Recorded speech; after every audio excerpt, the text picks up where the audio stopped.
welcome you on a Sunday afternoon to Baltimore, Maryland, where not far from the Inner Harbor, the Houston Astros wrap up a weekend series against the Baltimore Orioles at Oriole Park at Camden Yards. Houston winning the first 3 games of this season series at Minute Maid Park. Go for the sweep this afternoon against an Orioles team that just came off a sweep of the Texas Rangers. Hi, everybody. Welcome to another edition of Astros Baseball. Todd Callis alongside Jeff Blum. And Blummer, when you look at this overall series, not only a chance for a sweep, but a chance to finish the year perfect against a pretty good Baltimore team. Yeah, they've done a very good job against Baltimore. In their last 16 games, they are 14-2, so why not sweep them?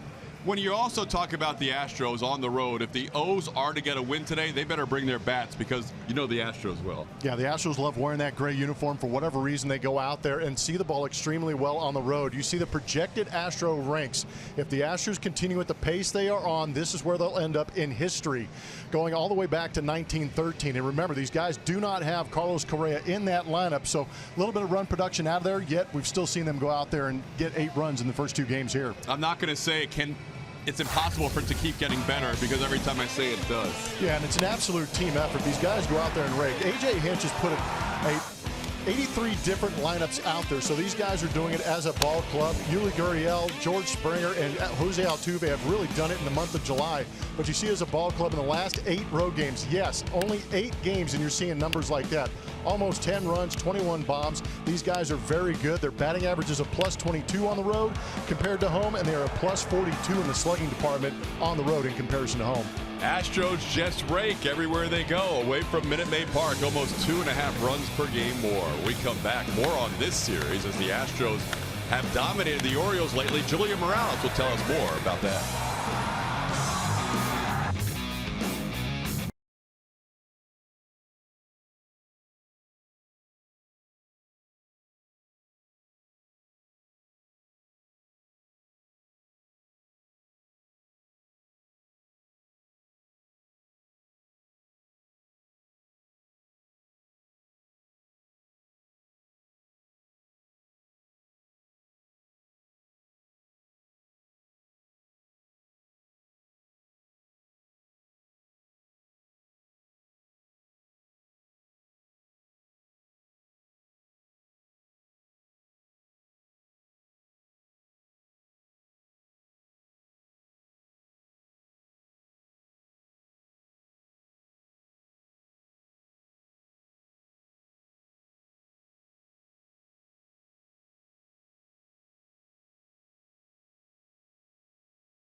back in Baltimore for the series finale between the Astros and the Orioles. The Astros with a nice comeback win last night. They put up another big inning to do it.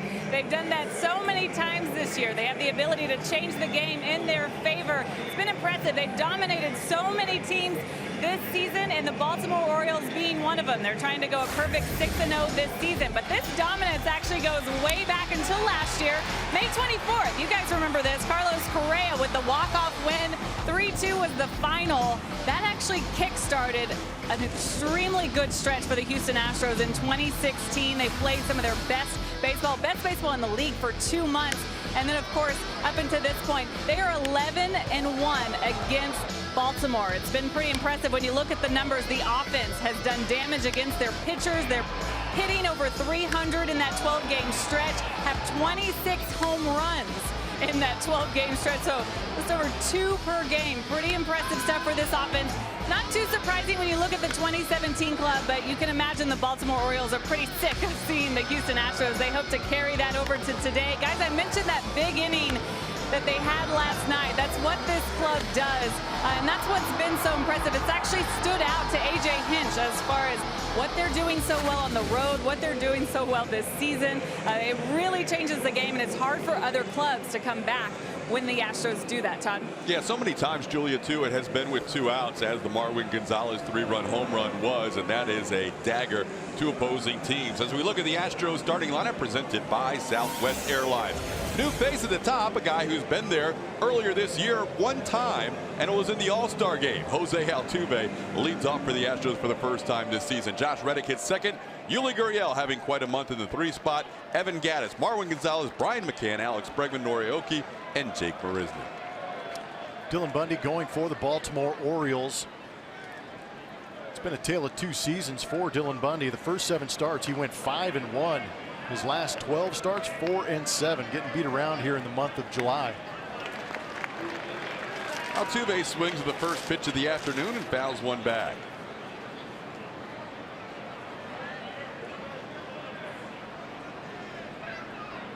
Bundy, 24-year-old right-hander, has been the Orioles' best starter in the rotation this year. In the dirt with a breaking ball, it's 1-1, but that's really not saying much. Nobody else has an ERA in the rotation below 5.5. Yeah, that rotation's been getting roughed up. The Astros took it out on the bullpen last night. Chris Tillman actually pitched pretty well while he was in there until giving up that home run to Yuli Gurriel. But today, Dylan Bundy is going to come at you with a fastball, averaging 92 miles an hour on that. It's interesting because according to Fangraphs, he's been averaging 95 miles an hour on that fastball. So a little bit of a loss in velocity. Secondary pitches. Go to slider, curveball, then changeup. Picks up over 40% of his strikeouts on the slider. We'll throw that more often to the right-hand hitters. On the ground towards short, Tejada backs up to make the play. And Altuve retired for the first out of the game. Astros start the afternoon with an overall record of 65-32, 33 games over 500. Today playing game 98 of the season. And they continue to lead the AL West by a franchise best 17 games ahead of the Mariners, who were walk-off winners last night. 18 ahead of the Angels and the Rangers, and 22 ahead of the Oakland A's. Here's Josh Reddick. He moves up a spot and hits in the second slot in A.J. Hinch's lineup. It takes a pitch for a ball, 1-0. Josh, a .370 hitter since coming off the DL over a month ago. That has his average up to .305. 1-1 to count. That ball caught a piece of the crew chief Mike Winter's mask. Oakland umpire checking things out. Ryan Blakeney at first, Mark Wegner at second, and Mike Malinsky is the third base umpire. Had a scary moment last night at the plate. Colin Moran fouling a pitch off his left eye socket area, and we find out today that he does have facial fractures, goes on the disabled list. Our best to Colin in his recovery. Also has a concussion, so he's still in the hospital now, and Tyler White is the new Astros 25th man, if you will, and he's still not here at game time, but they anticipate him arriving sometime during the game. I really feel terrible for Colin Moran. Reddick gets called out on what he thought was a check swing, but he went around, according to the third base umpire Malinsky. Yeah, I wasn't too sure about that either. Take a look at it on the replay, make the call at home. I don't think he went. Saw a borderline call, I believe, on Manny Machado last night, but that's a little aggressive on the punch out. Gary Pettis is down there yelling at him. Here's Yuli Gurriel. Not many hitters in baseball are having a better month than Yuli, who is at .298 to start play. He's having such a good month, Blummer renamed it. Yeah, it's Yuli. Fly ball to center, and Dylan Bundy off to a good start with a 1-2-3 inning as the Astros will retire in the top half of the first.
Baseball on AT&T Sportsnet is brought to you by Toyota. Let's go places. By Whataburger. The burger you've been craving is back at Whataburger. The sweet and spicy bacon burger, now an all-time favorite. And by Southwest. Yes to low fares with nothing to hide. That's transparency. Welcome back to Oriole Park at Camden Yards, where the Astros failed in the top half of the first inning, and the Orioles will send this lineup out in the final game of this weekend series. Adam Jones back at the top of the lineup, followed by Manny Machado. Jonathan Scope having a nice series with 6 RBIs. Mark Trumbo plays in right today. Chris Davis at first base, Trey Mancini in left, Caleb Joseph behind the plate. Young-Soo Kim is the designated hitter, and Ruben Tejada at short. On the mound for your Houston Astros, you're getting a good look at the young Lance McCullers Jr. Last 4 starts since coming off the DL have been a little bit rough. He has 1-1. The ERA is at 6.05. He's given up 15 runs and 25 hits and 19 in the third innings pitched coming back from that DL stint. Been a little bit of a shift. Right-handed hitters are getting after him pretty good. And the changeup has not been effective in recent starts for Lance McCullers. Today should be an interesting day for a lot of reasons for Lance, because of the numbers recently, kind of un-McCullers-like for what we're used to. And also, he's always had good success against Baltimore, so hopefully this is a team he can get back on track against. But Adam Jones sends the second pitch he sees into center field for a base hit. I'm sorry. To tell you what, if you've learned anything in watching Adam Jones in this series, he likes the fastball and he hunts it early in counts. Jones on first base. Not a big threat to steal. Only 1 bag this year in 2 attempts. Here's Manny Machado. Lance is coming off back-to-back starts where he has done something that had never happened in his career. 2 starts ago, the start prior to the All-Star break, he allowed 9 hits. Career high in that department. Last start, first start coming out of the All-Star break, He allowed 5 runs at home, 4 earned. He had never allowed more than 3 runs at home. And the punch outs were down in those last 2 starts. The start in Toronto, he only punched out. Sorry, hold on a sec. Punched out 3 Toronto Blue Jays and then punched out 5 Seattle Mariners in that home start Todd's talking about. Didn't get through 5 innings in either of those starts. Threw a lot of pitches. 4 1/3 innings in Toronto through 100. 4 2/3 through 95. Not unusual for a starting pitcher to go through something like this. It happens to almost everybody. You're not going to have the exact same mechanics and exact same comfort level and release point every start of the season. And Lance is going through it a little bit right now where he's kind of battled himself. Down in the count to Machado 2-1. Yeah, there was a little bit of a discussion between myself and Steve Sparks, who pitched in the big leagues for a long time, has a really good idea of all of these guys in the rotation and bullpen as far as mechanics. And I asked him, I go, it looked like there was something a little bit off with Lance McCullers. And again, this is just between Sparky and I watching Lance over the years. High chopper over the infield. But Lance was really kind of rotational instead of going north and south like we've seen him when he was so successful when he came out of spring training. Really creating that line between center field and home plate. Just kind of reaching that right arm back towards Altuve at second base. So we got around some pitches and we didn't really see that sharp break in the breaking ball. Down in the count to Machado 3-1. And Machado walks. And he's never had a hit against Lance. He's 0 for 7, but he's walked 4 times. And the Orioles have put the first 2 runners on in this game. Draws a quick visit from the veteran catcher Brian McCann. Well, if you're Lance McCullers and in your last start, if that was in fact the reason why he was ineffective in that last start because of the mechanics, trying to get those mechanics back in between your start and then executing it during the game might be a little bit of an issue early on.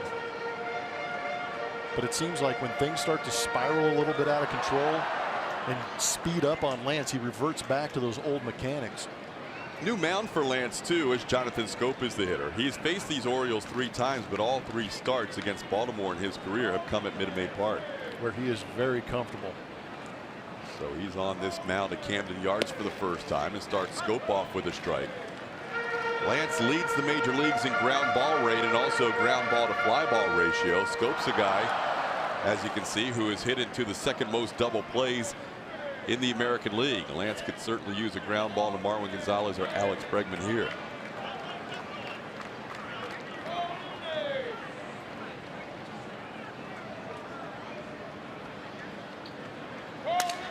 Back to McCullers. That'll work as well. To Altuve for 1. Jose takes his time. 17th double play Scope has grounded into this year as McCullers starts this one. 2 outs, a runner on 3rd. That's been one of the benefits of Lance pitching to a little more contact, as his ground ball rate had jumped big time between last year and this year. But a good job of making sure the catch and taking his time and recognizing who's covering second base. Making a nice strong throw and a good turn by Altuve. Now he has the potential to get himself out of a little bit of an issue here in the 1st inning. Lance has said his defense is something he really takes pride in. This year has not been his best defensive season, as he's made 3 throwing errors this year, had never made a throwing error prior to 2017. Mark Trumbo, the batter, runner on 3rd and 2 outs. Lance has said, deferring to his veteran teammate, he hopes to be the 2nd best fielding pitcher in the league because he knows he'll never catch Dallas Keuchel. Yeah, Dallas has been really good. He's made some highlight reel type plays when he's been in there. That's what led to some issues early on for Lance in that last start against Seattle. An error on a Robinson Cano swinging bunt led to a run. On the ground, Marwin will play it. Trumbo the runner, so Marwin can take his time. And Lance gets out of a 1st and 2nd, nobody out situation. And we're scoreless heading to the 2nd.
Shiner light blonde spotlight is going to fall on Marwin Gonzalez. This is back at home earlier in the year against the Texas Rangers with a deep count. A lot of pitches fouled off, eventually hitting that grand slam. And then last night, coming in relief of Colin Moran, worked a very good at bat, fouling off some tough pitches, eventually getting one he could smash, and he crushed it out there into Utah Street to put the Astros ahead.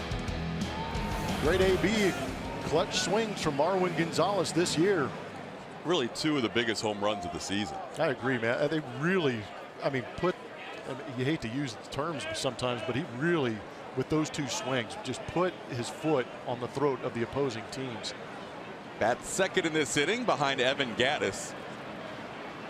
Evan has been rolling in the month of July. If he had enough playing time, he'd have a higher OPS than even the guy that we're calling Yuli Gurriel.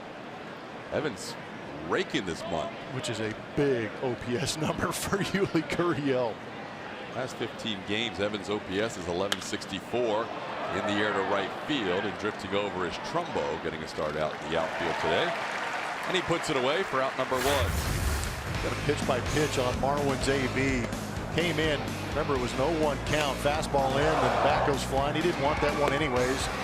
Laid off that pitch on the outside corner and then proceeds to fight off some tough pitches. They're on the edges of the zone, but I appreciate the fact that he didn't want to leave it in the hands of the home plate umpire. That backdoor slider led to a talk on the mound, and Darren O'Day said that they talked about which pitch to go to, but he did not execute the pitch the way he wanted to, and Marwin Gonzalez unloaded.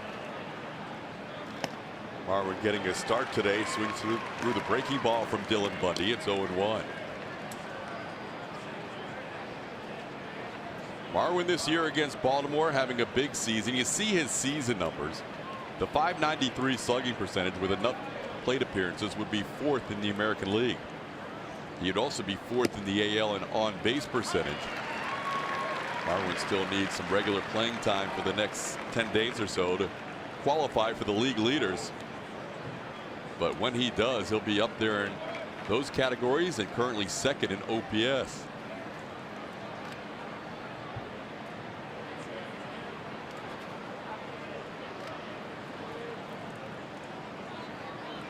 .58 runs batted in for Marwin with that 3-run home run in last night's game.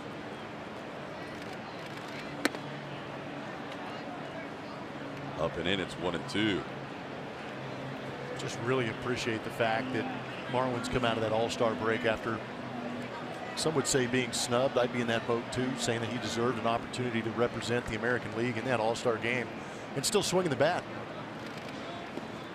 One thing he's done well, Blummer, is even when he's been down on the count like this AB, not chasing, not leaving the zone. No, he's done a very good job going back to that hand position that he had last year in that left-handed side, but that head is still really quiet. But like you said, very selective in the zone. It was an issue for him last year, was chasing that slider down out of the zone.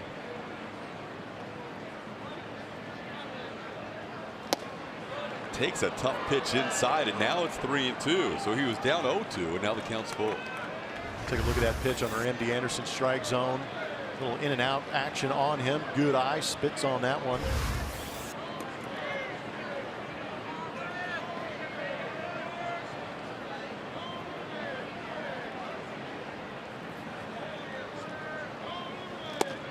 And ball 4. So Marwin down 0-2. Patient enough to draw a walk. That's the first base runner for the Astros.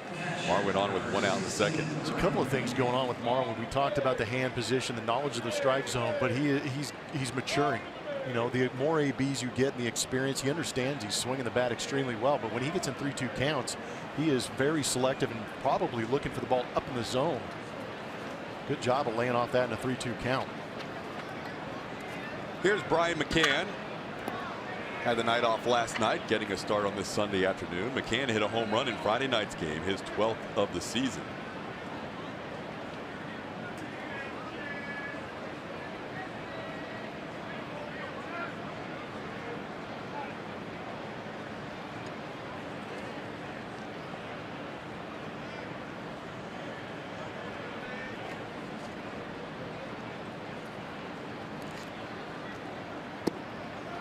Bundy's a guy who will induce A lot of fly balls. He does not get many balls on the ground, which is good news with McCann hitting. Because with one out and a runner on first, he would be a double play candidate. But Bundy has the second lowest ground ball percentage in baseball. Just 32%. That pitch is a swing and a miss, and McCann down the count 0-2.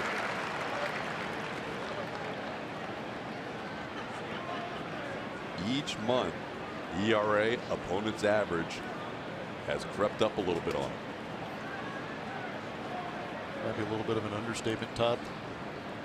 Jumping to 720 in the last 2 months. And he gets McCann there on 3 pitches. Second strikeout for Bundy. Phillies strikeouts are down this year, but has 2 of the first 5 outs against the Astros.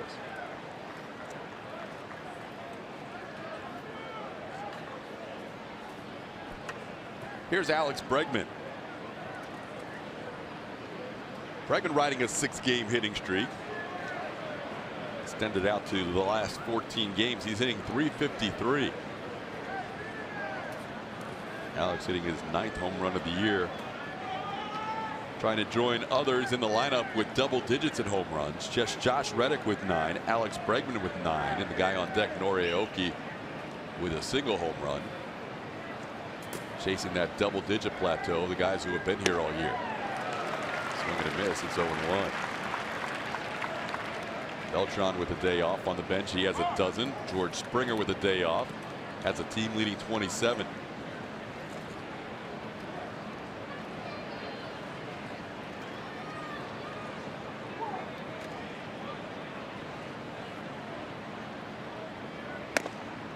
Should be a busy day for George, though, because you know wherever he is, there'll be somebody in conversation with him in the dugout. He'll be burning some calories chewing on somebody's ear. Last we saw is Jose Altuve. There they go. Guys love playing the game. They are always laughing, always smiling. 1-1 count, and a strike to Bregman is 1-2. Currently, the Astros have 9 guys with double-digit home run numbers in their home run column. Leading the league in words per minute, George Springer. He just took a sip of water, though, so Altuve saw his opening. Marlin was on the move, and Bregman fouls it back. Marwin's stolen 4 bags this year. And caught a couple of times. Astros coming in with a major league best 7.17 runs per game on the road, and it's not even close. The Washington Nationals are the next closest in the major leagues. There is no American League team within a couple of runs per game on the road than the Astros. That's how far in front they are away from Minute Maid Park. Marwin a huge lead, and time is called. Marwin was out there where he was almost daring Bundy to throw to first. Creeping on him.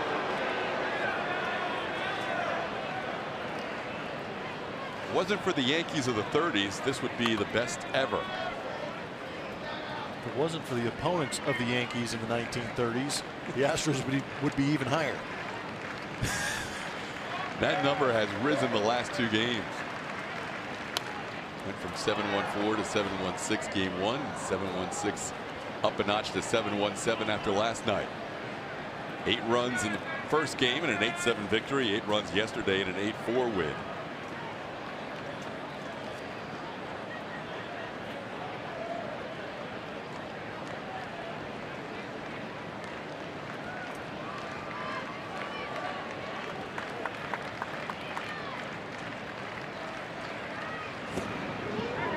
Many players have been asked about why they're hitting so well on the road. There's not really a great answer. I think just there's a comfort zone in this group of passing the baton.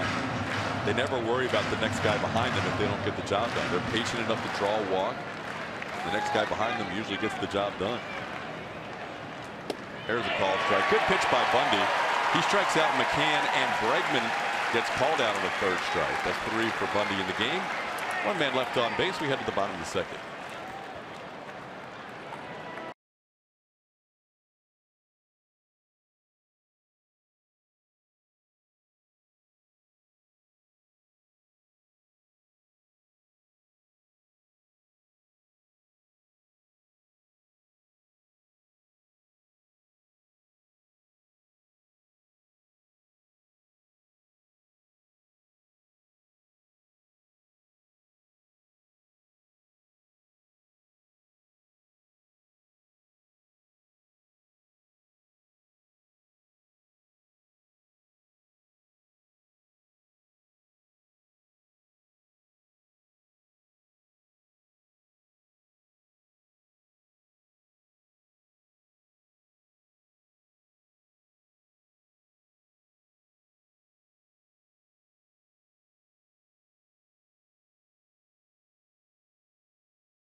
No numbers on the board other than that one hit for the Baltimore Orioles.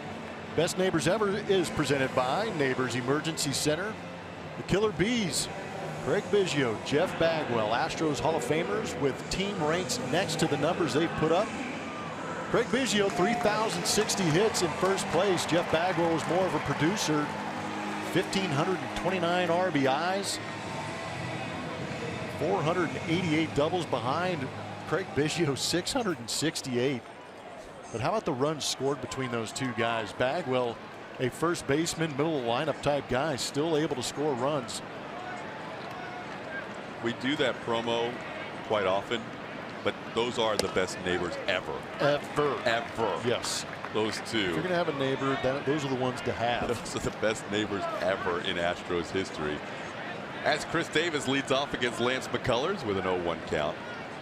Well, we encourage those of you who may be making the trek to Cooperstown a week from today or next weekend, whenever you arrive, to go ahead and tweet us your thoughts and photos and ideas from the weekend, which should be an unbelievable time up there in upstate New York. I know there was a huge Astros contingent when Biggio went in, and we're anticipating another big sea of orange for Jeff Bagwell a week from today. Kevin Eschenfelder will be amongst that crowd. They'll be with us on AT&T Sportsnet, putting together a special show for Bagwell's journey to Cooperstown. Also, we'll be seeing some of those clips on the Astros Bases Loaded program. Davis down to the count 1-2.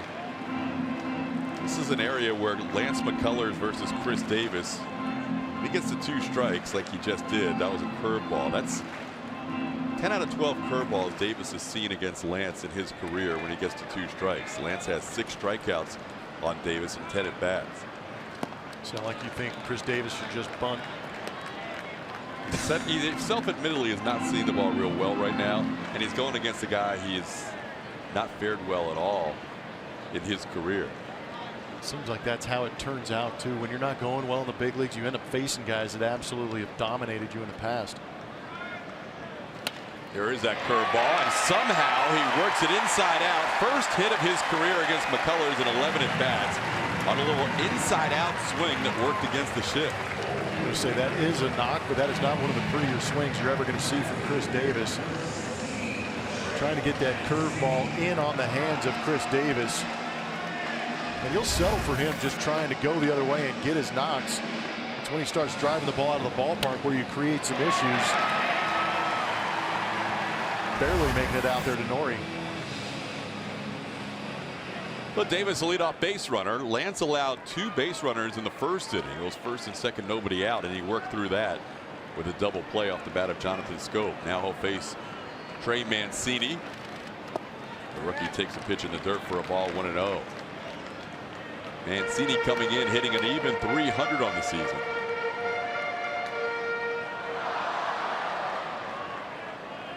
As you can see, that's 3rd amongst all rookies. A guy named Gamble and a guy named Judge are having pretty good years as well. On the ground fouls, 1-1.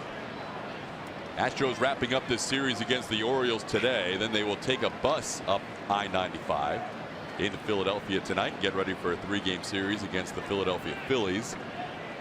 Day off Thursday, then a weekend set against Detroit, which will coincide with the Bagwell induction weekend in Cooperstown.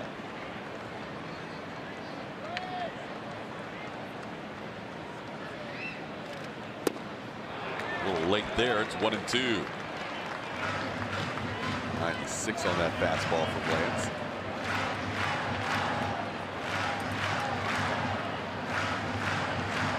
Lance making his 54th start of his career, his 18th this season.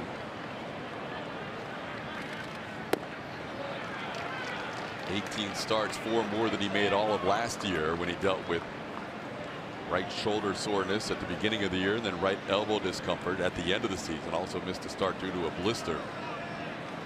22 starts is his career high, his rookie year in 2015.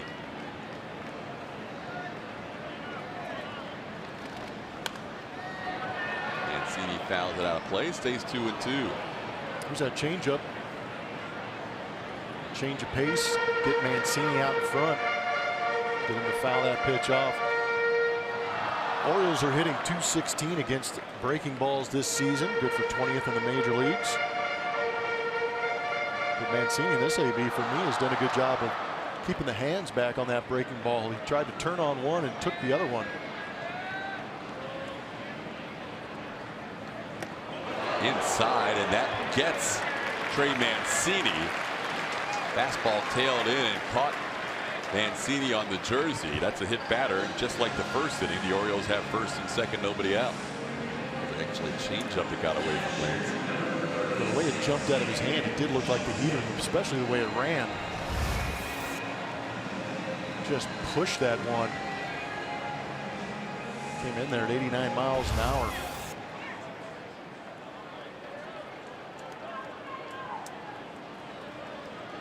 So 2 on, nobody out. Caleb Joseph, the batter.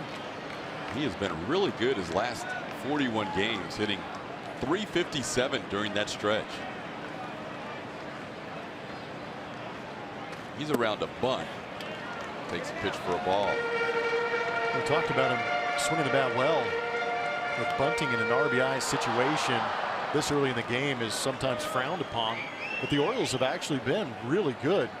They're just a clip ahead of the Houston Astros as far as average with runners in scoring position at 292. Astros at 291. Joseph has 19 runs batted in this year. Somehow he went the entire season last year, 49 games, 132 at bats without an RBI. Come on. 0. It's a pretty valiant effort. He was working. Couldn't quite get that run home, though. That was one of those that was really wearing on him as the season was coming to a close, and never got an RBI for the entire year. Well, it's tough to go to either the arbitration table or call the team and say, hey, I need a job when you got no RBIs on your stat sheet. No stakes. Man. He's in an RBI situation here, ahead of the count 2-1. Winning for most interesting stat of the day. There's a ground ball foul. Maybe that's why in an RBI spot he was willing to bunt that first time. In order not to drive in a run? Well, just because he's not really been a run producer. Although this year, like I said, 19 runs batted in, hitting .304. It's been a different year for Caleb, who had a miserable 2016.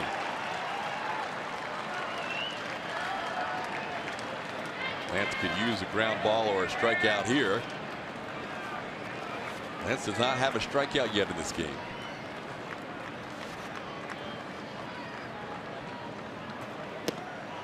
And the count's full.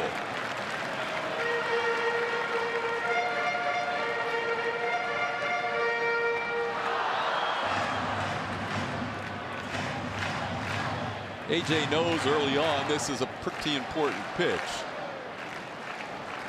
Lance worked out of trouble in the first inning. Right back in trouble again in the second.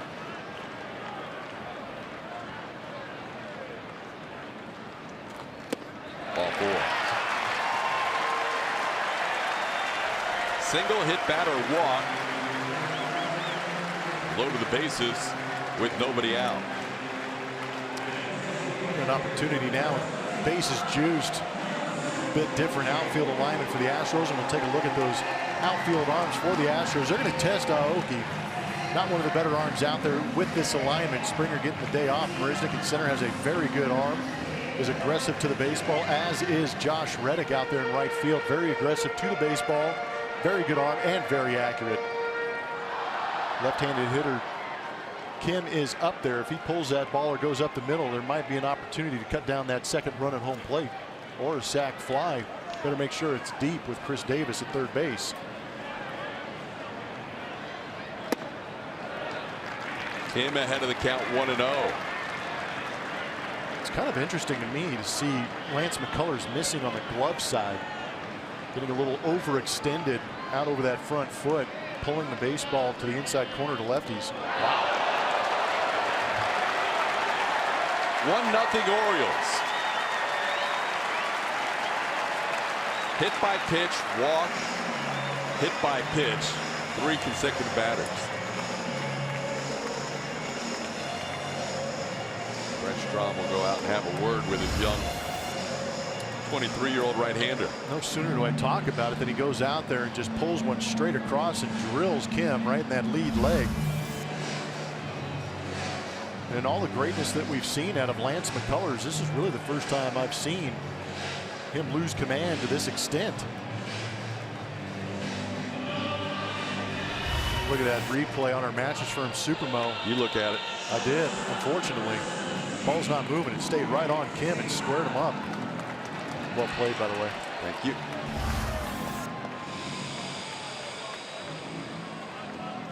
Well, the mechanics obviously are still a little bit off for Lance. He has hit 2 batters. He has walked a batter.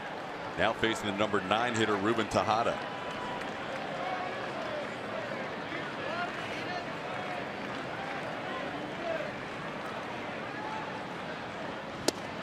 There's a strike.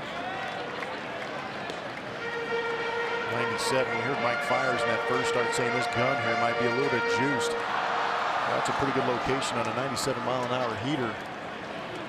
Lance threw 11 pitches in that first inning. Next pitch will be number 33.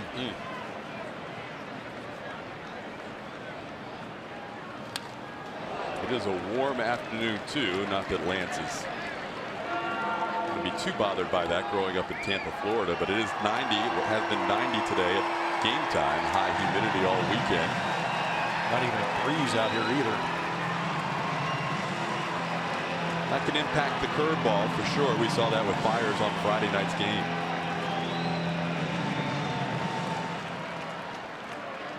Well, if Lance is going to pick a time for his first strikeout right now, it wouldn't be a bad time. Bases loaded, nobody out. On the ground, Gonzalez flips to Altuve. Bare hands and the throw in time. Marwin with the flip, Altuve with the bare hand. A run scores on the double play, but that was a pretty turn by the middle of the Astros diamond. McCullers trading that run for a double play. And a phenomenal play up the middle. It's a great job by Marwin. Number 1, to pick out which hop he wanted to go after. He did a great job. Watch him reach out on the short hop to make sure he got it. Then the exchange to make sure of the first out. Fundamentally sound, and then all of a sudden it turned into a superstar show with Altuve with the bare hand grab and flip. Okay, you played a lot of infield. Was that intentional? Did he throw it to his bare hand? I think his momentum was taking him that way, but he did a good job of elevating the ball, making sure that Altuve didn't have to reach down for it. On the ground, base hits now 3-0 on the RBI single by Adam Jones. So the double play helps momentarily, but now the Orioles get their 3rd run of the inning. Adam Jones is aggressive early in counts. If you needed any more evidence of that, he was sitting on the heater from Lance McCullers in that first AB, shot it up the middle, and here in an RBI situation, gets it and yanks it through that 5.5 hole.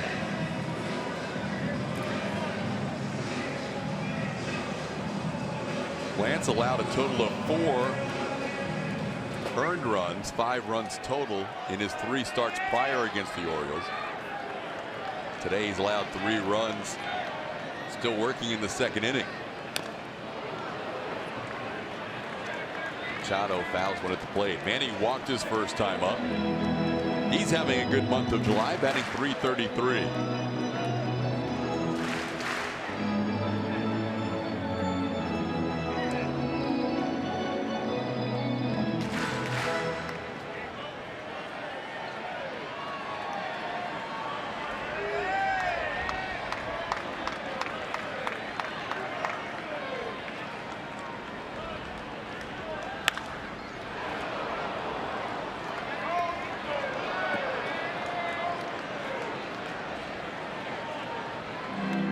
.26 pitches this inning for Lance McCullers, 37 in the game.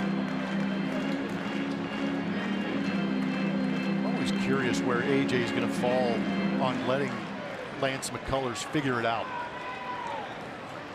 I know it's early enough in the game that where he will, but he also doesn't want it to spiral out of control and keep his ball club in it. But at the same time, Lance McCullers trying to figure things out here, and I think AJ's is going to give him the opportunity. But that's also, you got to understand, what, Lance is 23? So he's still trying to figure things out himself. But he's got the stuff to be able to go do that. Swing and a miss. He gets Machado to end the inning. First strikeout of the game for McCullers Jr. But the Orioles put 3 on the board and lead it after 2, 3-0.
For their first hit, it is time to play, presented by Toyota. The Astros, with all of their offensive accolades this year, are also on a pace to hit 269 home runs this year.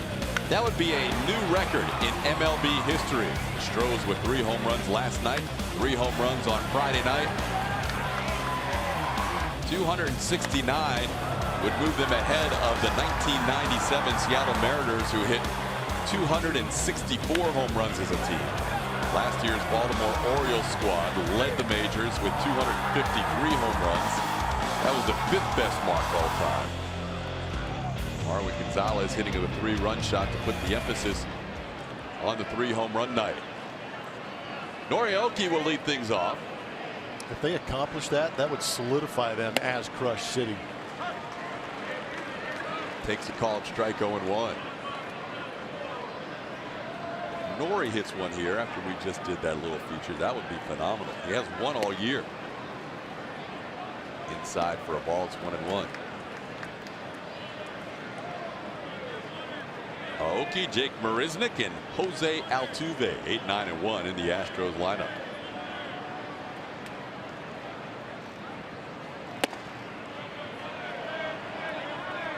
When the Orioles hit 253 last year, they moved into the 5th spot all time. All these records have been set since the '96 season, when the Orioles also hit 257 that year.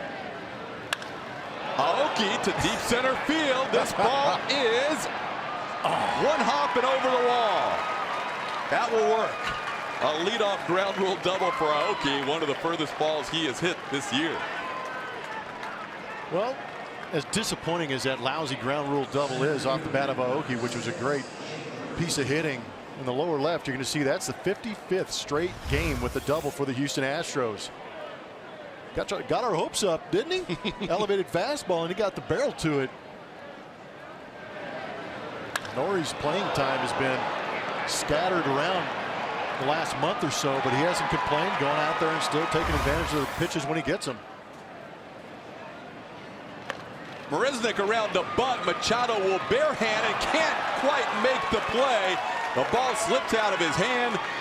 First and third, nobody out for the Astros, trying to come right back after a 3-run second from the O's. Kind of like that from Jake, hitting that 9-hole. Worst case scenario is he moves that base runner up for Altuve, who's hitting leadoff. But with that speed, you put pressure on the defense, and Machado unable to get that ball out of that right hand in the right direction. Man, he got a good jump. I thought he was going to make the play. He's very good, very athletic coming in, strong arm. Now runners on the corners with nobody out, and Jose Altuve the batter. Last night the Astros had a 1-0 lead heading into the 5th inning, and the Orioles put up 4 with a couple of 2-run home runs.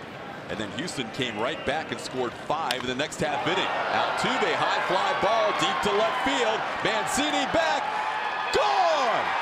3-run home run, Jose Altuve, and just like that, this game is tied. Guess if you're a starting pitcher, you really don't have to panic much, do you? This offense is unbelievable. 3 batters later, the game's tied. And they're a triple. 3 batters in, they're a triple away from the cycle in the inning. Aoki double, Marisnik bunt base hit, Altuve 3-run home run to left field. The Astros now on pace to hit more than 269 home runs on the year. Here's Josh Reddick, call him strike.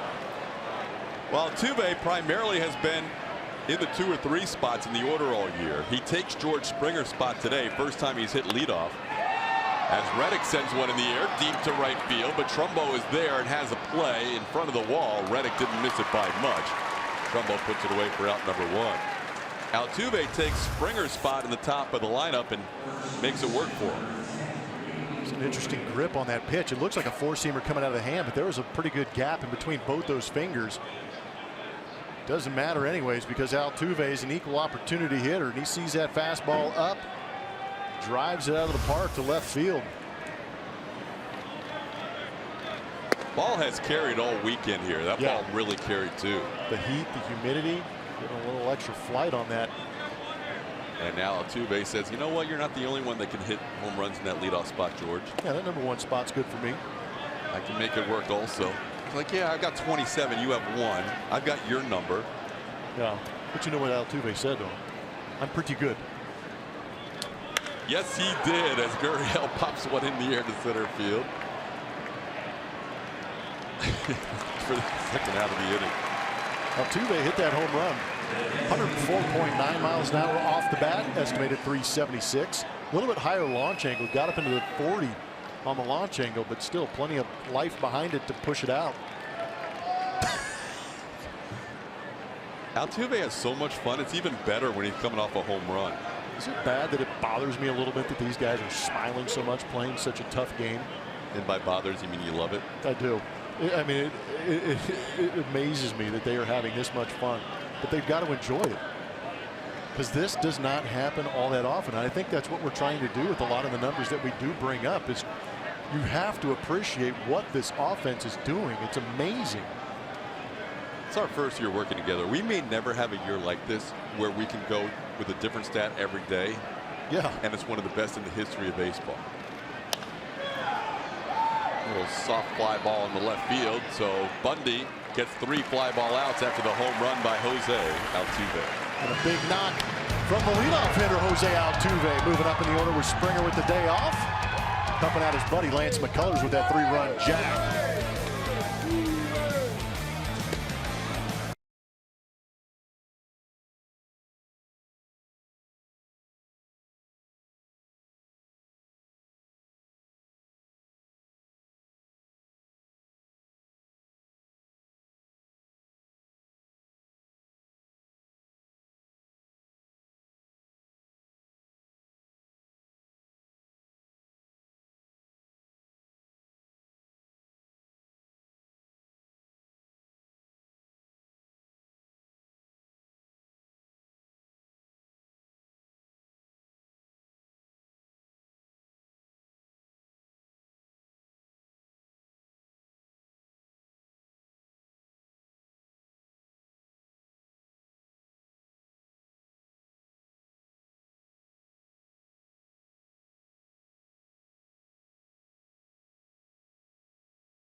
for today's Chevy Stroh poll. Make sure you're following us on Twitter at ATT Sportsnet SW.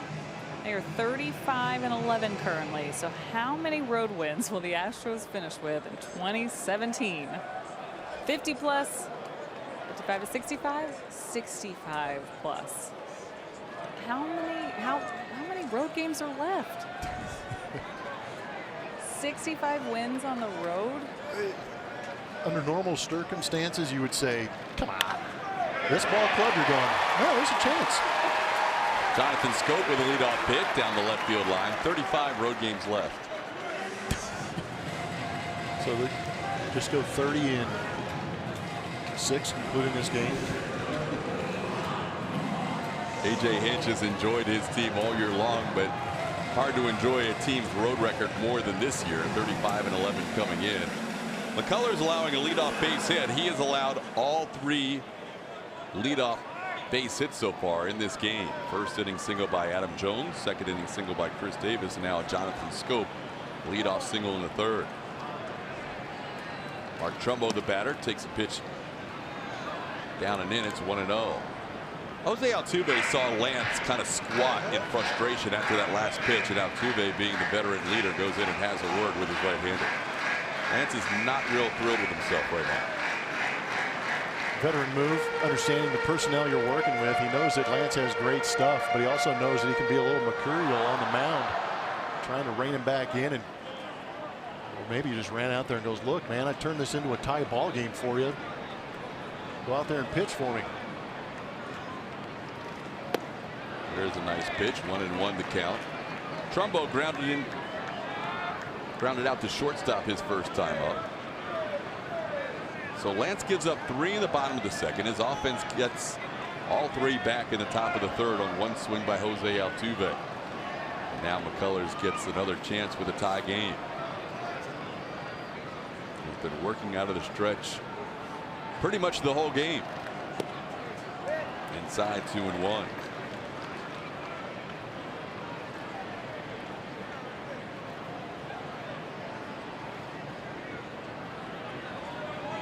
Matching his uniform number with the number of pitches so far in this game, and we're still no outs in the third.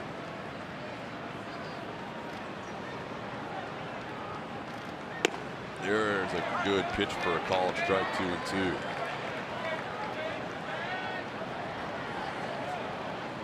Trumbo right in the middle of that lineup where they have their first 6 hitters between 15 and 21 home runs. Trumbo has 16 himself.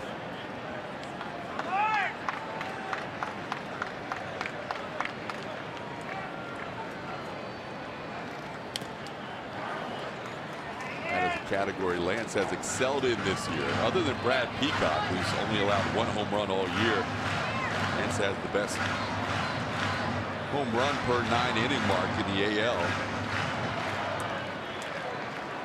0.56 home runs allowed. And none in his last 6 starts. Peacock will get the start tomorrow to kick off that series in Philadelphia.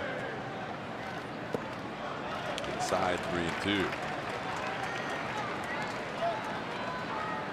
So 2 walks so far, 2 hit batters, 4 base hits. Orioles have had a lot of base runners in this game. Thank goodness for a couple of double plays. I agree. Use that defense behind you when you can. See if Lance can get another one here. Slowly hit. It's going to be impossible to turn 2. Altuve makes the play on Trumbo. On the play, Scope moves to second. Season tickets for the 2018 season are now on sale. Fans who purchase season tickets can enjoy a ton of benefits like guaranteed priority access for the 2017 playoffs. Here's what you do. You visit astros.com/season tickets to get more information.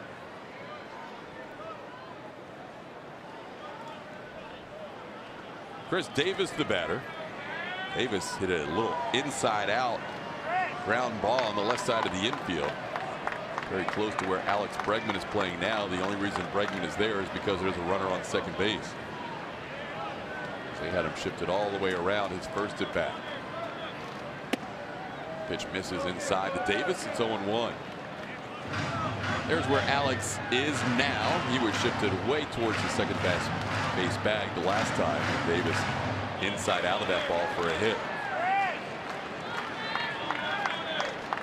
In the world of analytics that we live in now, Davis broke pretty much all the computers with that base hit, as he had been 0 for 10 against Lance with 6 strikeouts.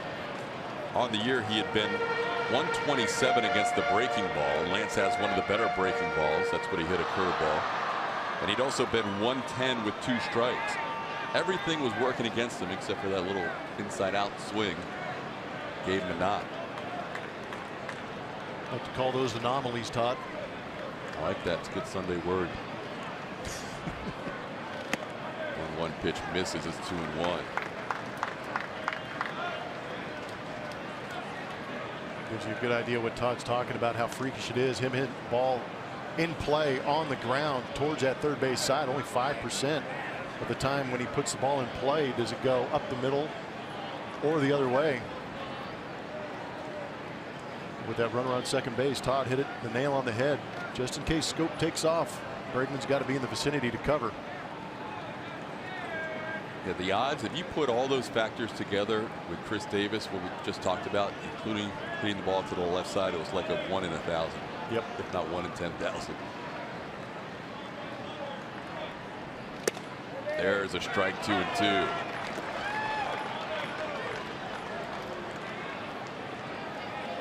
Lance has 1 strikeout today. Got Manny Machado to end the second. He's kind of been searching, not really in a rhythm on the mound.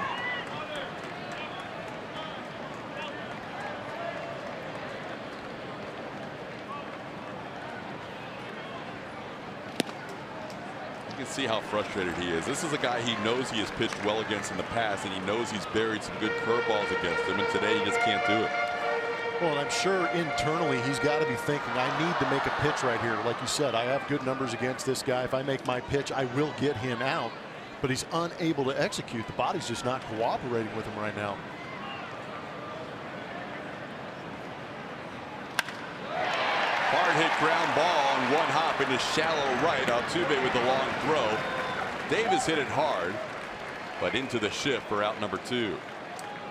Josh Reddick has got to do a better job of getting in position for the relay. That ball was smoked. Might have just been a line drive to Altuve. He's playing a little bit shallower, but he's in the right spot with that shift on to catch that 1-hop line drive. Make the long throw from shallow right field for the out.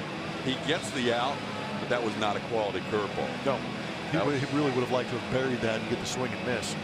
So it's still a work in progress today for Lance. Runner on third base with 2 outs.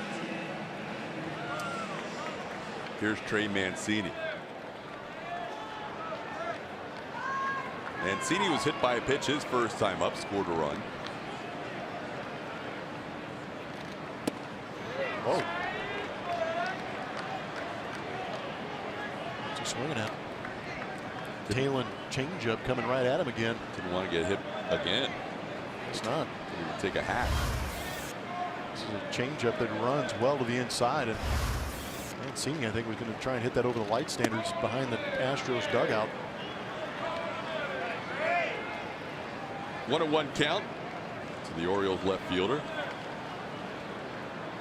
Mancini facing Lance McCullers Jr. for the first time in this game.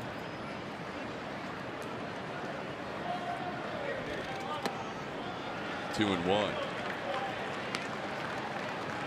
When you look at the peripherals the last few starts and what has been the difference for Lance, he's not getting the chase as much.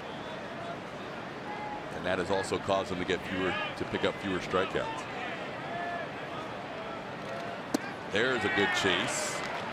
Curveball that started on the plate and ended up off the plate, and Mancini misses it. It's 2-2. Yeah, that's pretty filthy. Did you see the radar gun on that one? 90. Might be a little ramped up. Maybe the humidity and the heat affects the radar gun. 90-mile-an-hour curveball. It's spicy. Fine drive, base hit center field. Mancini drives in a run with 2 outs, and the Orioles have regained the lead. It's now 4-3. They got away with a back-breaking ball to Chris Davis. We saw an excellent curveball to get the swing and miss on Trey Mancini, but this one was not a curveball that Lance McCullers wanted to throw. Backs up, stays middle in, but a great job by the rookie Mancini. 325 on the year. Gets a big 2-out knock right here for the Orioles to put them ahead 4-3. Now he'll face Caleb Joseph. Joseph walked and also scored a run his first time up.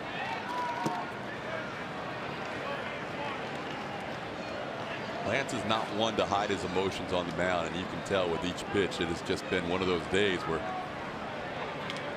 he is not pleased at all with himself. Fighting, just really just brawling his way through this game. You hear the term grinding a lot. You're seeing it right here. This is not Lance. To the backstop with that fastball. This is probably going to draw a visit from McCann. He can see the same things we're seeing here. Lance is just right now so frustrated, so livid on the mound, and he overthrew that pitch badly. Unlimited knowledge of mechanics of the pitcher. Just tell me that he's overextending, just holding on too tight. That release point, he doesn't have a feel for that release point, so he's trying to create it and lock it in. It's just not working. But for Lance McCullers to see him miss that badly on the glove side is astonishing to me. We're actually going to see bullpen action in this game in the 3rd inning, which Lance has reached the 61 pitch plateau, and Michael Feliz begins to throw. He's thrown 27 balls, 34 strikes out of those 61 pitches. That is not a good ratio, and that tells you that that is a guy on the mound feeling for it. And even some of those strikes have not been quality strikes. They've been pitches that have not been where he wants them in terms of location with the curveball. This one on the ground should be out of the inning. Marwin with the throw, and that'll do it. Another run scores. Lance keeps grinding, but the Astros are down 4-3.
Back to Oriole Park at Camden Yards. You're getting a good look at Utah Street, where I'm hanging out right now, just outside of right field. It's also where Marwin Gonzalez put one last night. He lifted a 3-run shot in the win over the Orioles. It's the 93rd home run ball to land out here on Utah. You can see where it's marked.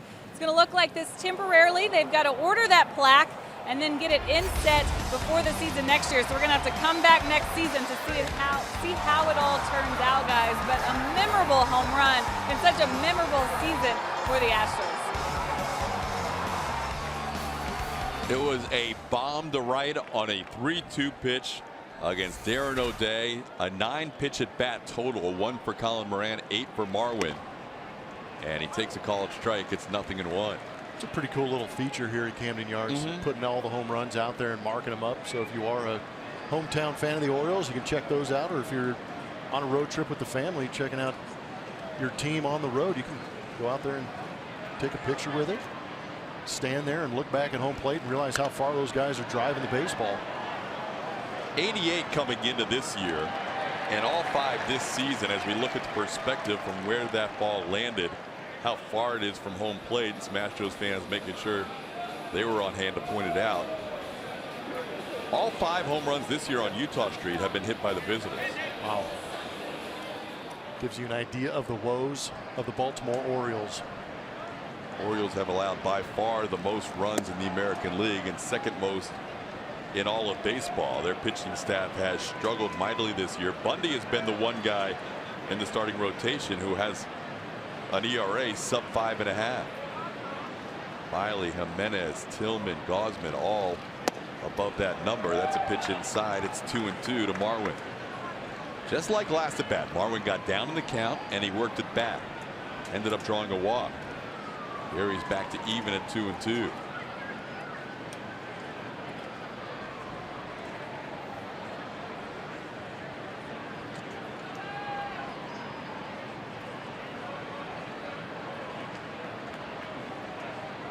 Marwin, Brian McCann, Alex Bregman. Astros trying to come from behind once again after trailing 3-0. They're now down 4-3, and Marwin has himself a base hit.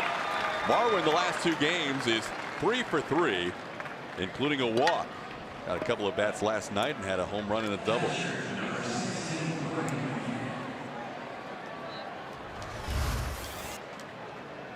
Piece of hitting in a fastball count. Get it ready. Shoot it right back up the middle. Just good batting.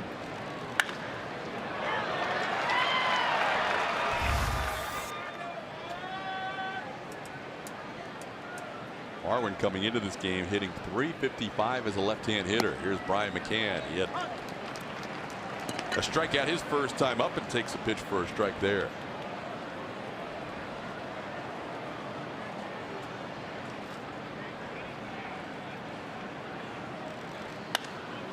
McCann pops one up, playable, left side of the infield. Machado ambles over, 1 away. Got a Ford spray chart for you. Presented by Texas Ford Dealers. Alex Bregman coming to the plate. See his numbers increase, except for that month of June. But here in July, really turning it up a notch with a bunch of other Astros, and it's good to see. Right time of the year to get hot, start rolling into the dog days of August. But Alex Bregman, one of those guys that fans feel with Carlos Correa out of that lineup, should be able to step up, and we've actually seen him step up. Drove the ball out of the ballpark last night. Looking for number 10 on the season. Ball in the dirt, 1-0. Everybody in July is just raking. Yes. It has been a contagious team effort this month. The point of that Toronto series, you were like, oh, they have to actually take a break for the All-Star game. You're kind of worried about that break too for some of these guys. But they picked it right up where they left it off after scoring 19 runs in that final game leading into the break and a 19-1 win against the Blue Jays. Orioles coming in with a run differential near the bottom of the AL. They're right around where the Oakland A's are, just 1 run better than the A's. The Blue Jays have the worst run differential in the AL. A lot of that was the -18 that came right before the All-Star break put on them by the Astros. That'll hurt your plus minus in a heartbeat. 2-0 the count to Bregman.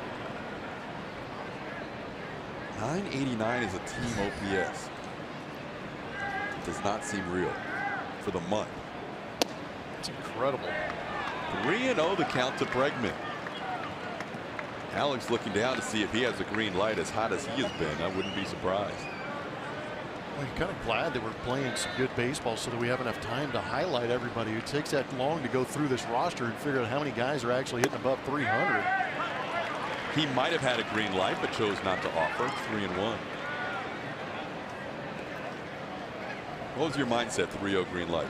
just one little keyhole. small. Yeah. Oh yeah, I mean it was maybe a baseball-sized spot in that strike zone where I wanted it. And if it wasn't there, you got to hopefully have enough discipline to lay off it. Sends this one to the left center field off the end of the bat. Adam Jones calls off Mancini. Marwin will tag, and it's just a bluff. Jones, very good outfielder, gets the ball back in quickly. 2 outs.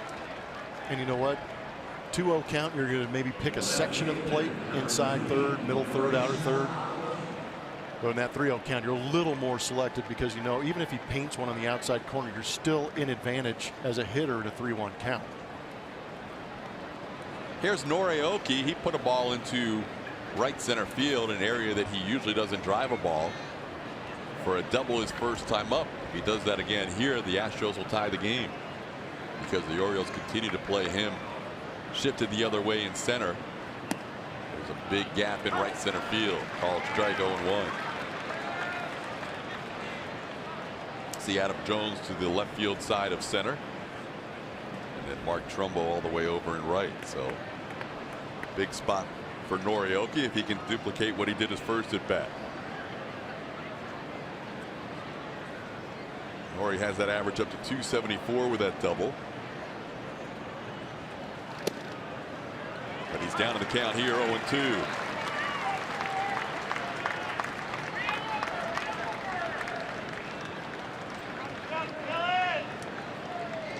With the increased playing time lately for both Jake Marisnick and Marwin Gonzalez, Nori has not seen as many at-bats this month as he did the first 3 months. But he's always very good with 2 strikes. Has a history of being a tough out. 6th in the American League, hitting 264 with 2 strikes.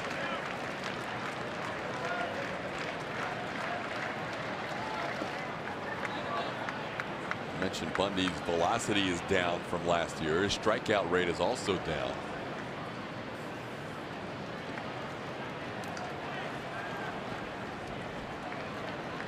Bundy last year struck out 8.5 hitters per 9 innings. This year it's below 7. Has 3 today.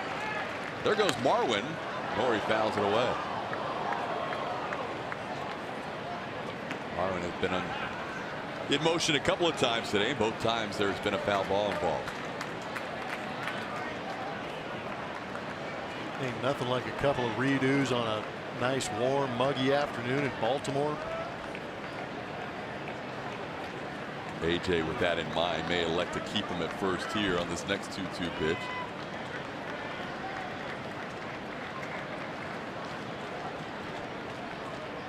He stays. The pitch is fouled back again. Gives Marwin a chance to take the helmet off and breathe for a minute.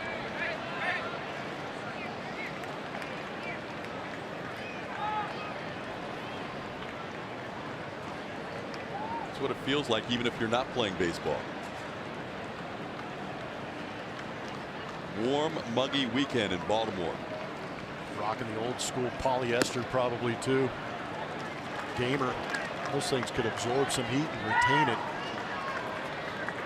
Nori, after being down 0-2, now has the count full, so Marwin of course will be off with a full count and 2 outs.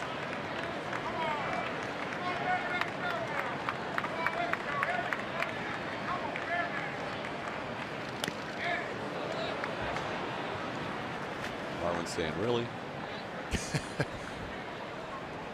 Caleb Joseph saying, really?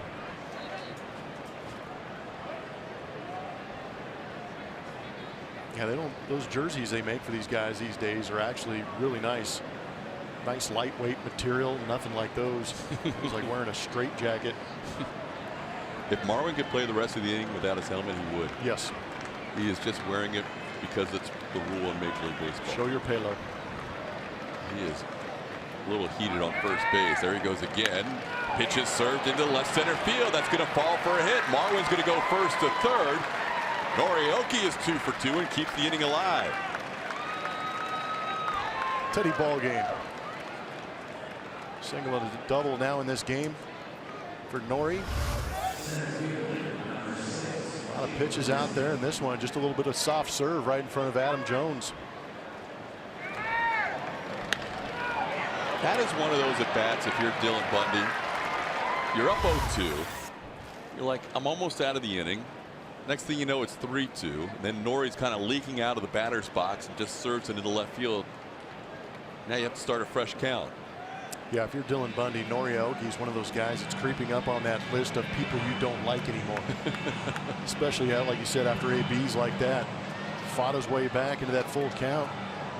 Just snuck one out there. Keep this inning going. Those are those little at bats, and it could result in a run. And even if it doesn't, it results in maybe another 10 or more pitches in the inning. Well, he's over 60 pitches in this ball game. Bundy now will face Jake Marisnick. Jake bunted for a hit his first time up. Right in front of Jose Altuve, hitting a 3-run home run.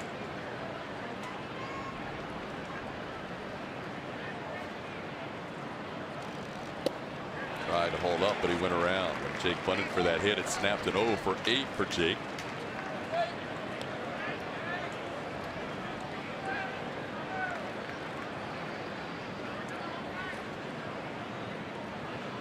Marwin on third, Aoki on first.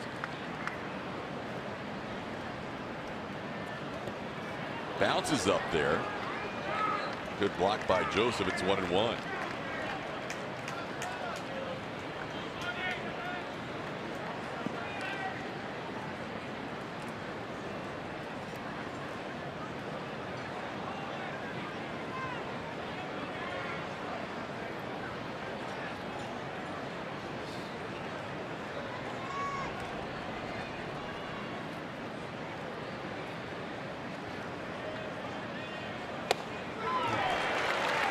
Just a spot. Good pitch to drive for Jake.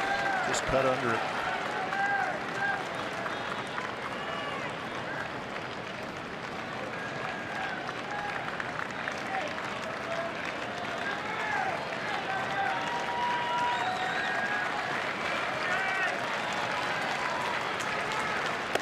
Swing and a miss. Marisnick goes down swinging.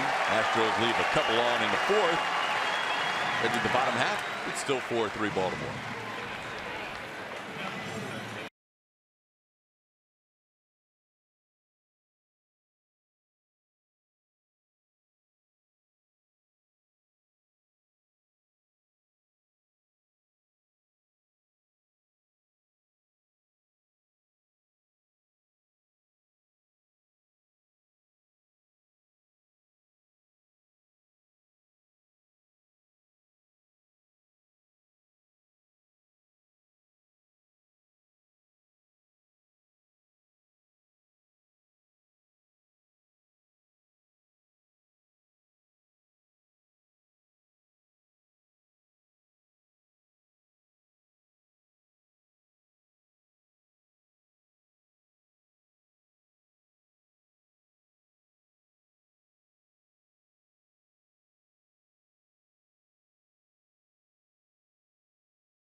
Orioles 4-3 as we go to the bottom of the fourth inning.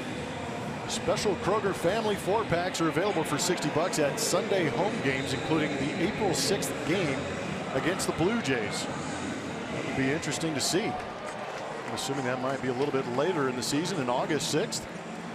Just went Ron Burgundy on you. For more information on Kroger Family Days, visit Astros.com/Sundays or call 1-877-9-ASTROS. I'm Ron Burgundy. Yes, I am. I'm glad that was the only word they messed up. We are on to the bottom of the fourth. And Kyung-Soo Kim will lead things off.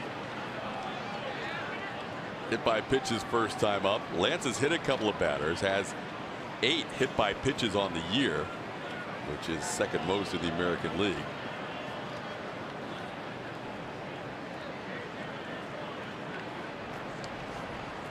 Kim, then Ruben Tejada back to the top of the lineup for Adam Jones. On the ground, Altuve to his left, and it goes through into right field. It really looked like he might have a play on that. Instead, it's yet another leadoff base runner for the Orioles. They are 4 for 4 in leadoff base runners in this game. Ball jumped on Jose a little bit. I thought he was going to make a play on it too. The last couple of hops. 1, 2, and that second one off the dirt jumped on him because you can see Altuve was doing a good job with the glove down. A little bit of top spin creates that hop sometimes.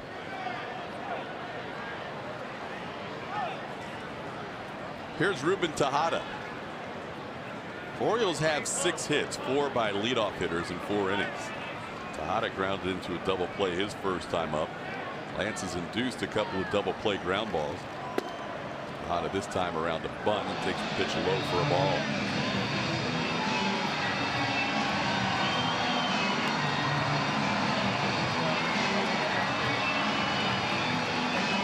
Jose Barrios has hit 9 batters. He's the only one that's hit more than Lance this year. Keller's hitting Mancini and Kim in the second inning. Inning in which the Orioles scored 3. There's a swing and a miss, 1-1. Has been good his last 9 games, hitting at a .387 clip, has that average up to .264 before the game started.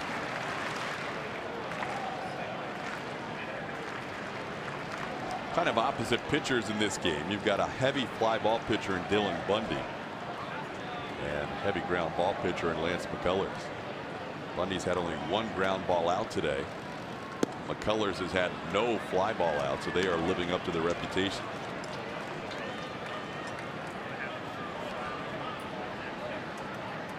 Lance has just 1 strikeout, the rest are groundouts, including a couple of double plays.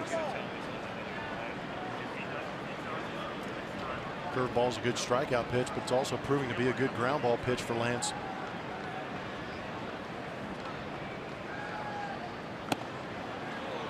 Strike called on the inner half. It's 2-2.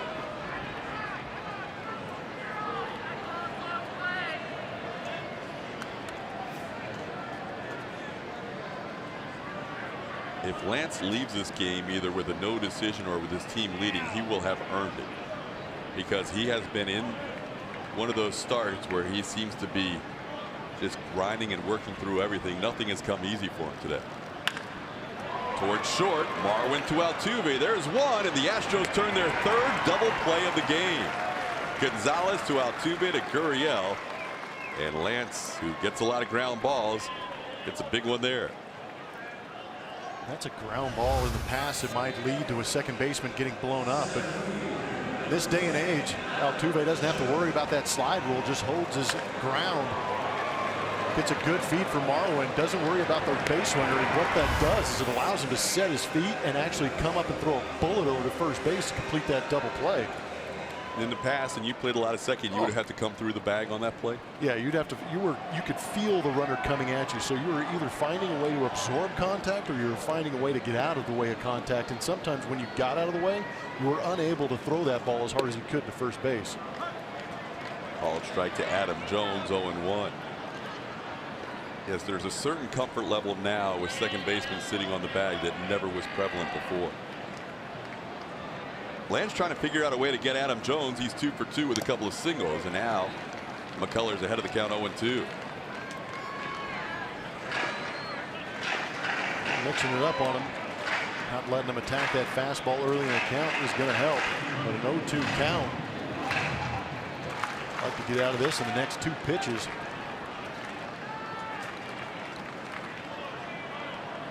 Double play, if he gets out of this AB relatively quickly, might salvage him that 5th inning. 72nd pitch of the game. Called 3rd strike, outside corner. Lance picks up his 2nd strikeout of the game and gets Adam Jones looking to end the 4th. 4-3 game.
Baseball on AT&T Sportsnet is presented by Southwest. Yes to low fares with nothing to hide. That's transparency. And by Jack in the Box. Come try the sweet or spicy barbecue bacon cheeseburger combo for $4.99. Limited time only.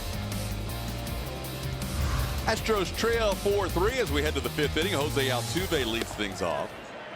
Altuve with home run number 15 on the season, and RBIs 54, 55, and 56 his last time up. Tied the game at 3. The Orioles regain the lead in the bottom half. Altuve to right field. Trumbo back. He's at the track, and he misplays it. It bounces off the wall on one hop. Trumbo had a hard time with that ball, and Altuve into second with a double.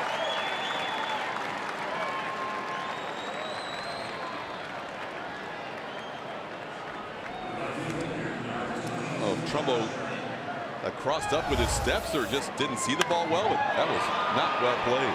Yeah, I'm trying to absorb what just happened, because he did have to go back on it. You can see it's starting to chop his steps, and as he looked at the fence, you could see that he was unaware of where he was, and all of a sudden the panic set in, and when he was thinking about jumping and robbing a home run, it landed on the warning track. So just a misread by Mark Trumbo. Altuve will take it, his second extra base hit of this game in back-to-back at bats. And here's Josh Reddick. His 27th game in right field this year for the Baltimore Orioles. Reddick with a productive out. Ground ball on the right side moves Altuve over to third.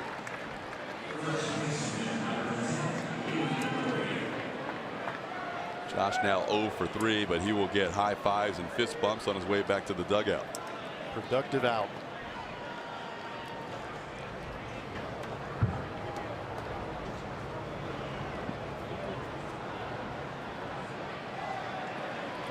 Orioles keep the infield back with Yuli Gurriel batting. Swings through that breaking ball 0-1. Yuli has hit 2 fly balls to center field. If he does that again here, we'll have a tie game.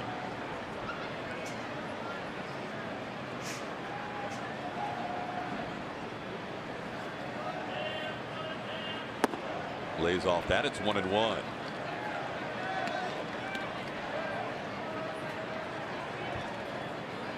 Interesting to see how Bundy goes about attacking Yuli Gurriel.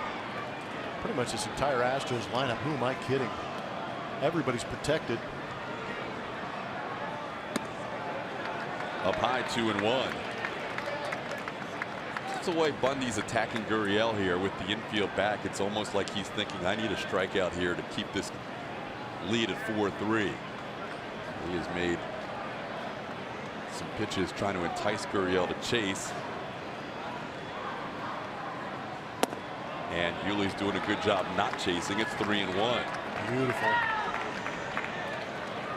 Yuli doesn't draw a whole lot of walks. And he is in there to hit. He is not in there to take the walk. He is not in there to see pitches. If he likes something, he's going to go get it. Pineapple doesn't walk. No. Very often. 3-2.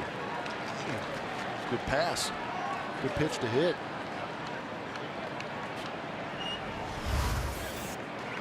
Good swing. Center cut. Amazing he gets that back foot off the ground when he makes contact. All of his energy is going into that baseball. Infield now in at 3-2, and they're going to have a play at the plate. Altuve trying to score. He is out at home plate. The Orioles brought the infield in when the count got to 3-2, and it pays off as Altuve, despite his speed, gets thrown out at home plate on the fielder's choice. Got to try it, especially with Altuve's speed. Yuli gets blown up, and that 3-2 count. Altuve put a pretty good slide on it, but I think A.J. Hinch might be looking to see if Joseph was blocking that plate. And again, this is open to interpretation. Did he get the hand in? No. I think that's going to draw A.J. Hinch back.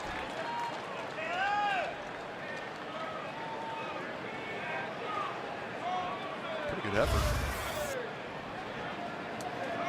So now 2 outs, a runner on first base. Big pitch in that sequence was the 3-1 pitch, both because Yuli didn't connect on a pitch in the middle and also got the count to 2 strikes, which allowed the Orioles to bring the infield in, and that was the difference in a tie game. He puts that same swing on the 3-1 pitch. It's a routine ground out and an RBI. Evan Gattis the batter.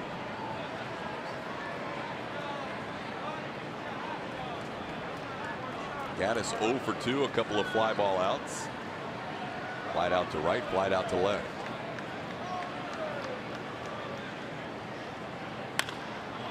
To center, Jones comes in, and that'll do it. Astros with a leadoff double. Fail to score with halfway home. It's 4-3 Baltimore.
Bottom of the 5th inning, Orioles lead 4-3 over the Astros, and this pitching performance will be powered by Kubota.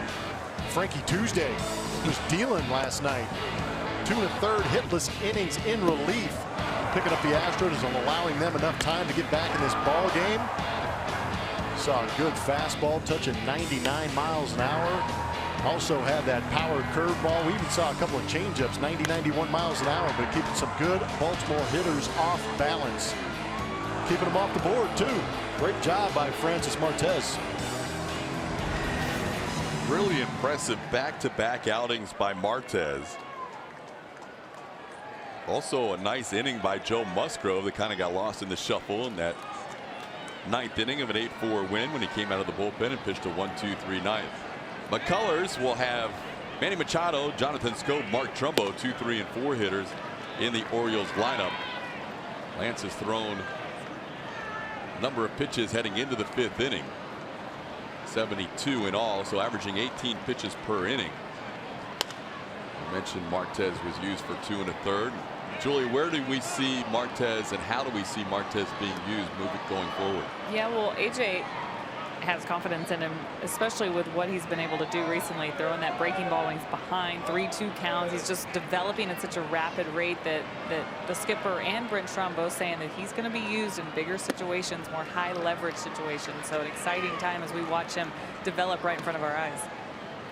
There are some options out there with a Martez, potentially with a Brad Peacock if he's the one who's chosen to go to the bullpen when Keuchel's ready, where you can have some guys to be used potentially in similar situations that Chris Davinsky was used early in the year. Guys that can give you length or can pitch in big situations. Well, you get into postseason baseball, and we've seen kind of a trend here in recent years of managers shortening games. Manny Machado punching out. It's a good sign from Lance McCullers.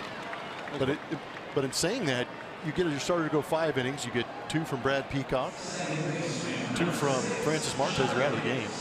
Or 2-1. I mean, there's so many options after that when you have guys that are nasty for multiple innings. And for Martez to go back-to-back outings, 2 1/3 no hits against the Twins, 2 1/3 no hits against the Orioles, and commanding the zone. Yes, he did walk a batter last night, but it was an extended at bat against Seth Smith.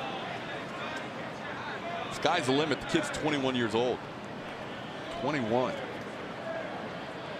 Makes Lance McCullers feel old at 23. I mentioned that last power curveball. That was a good sign as the ball is fouled into the stands, and Yuli Gurriel goes into the stands trying to track it down. Let's hope Yuli's okay. Lost his hat. Kind of had his legs cut out from underneath him. We're going to look at our Houston Methodist League leaders with Francis Martez.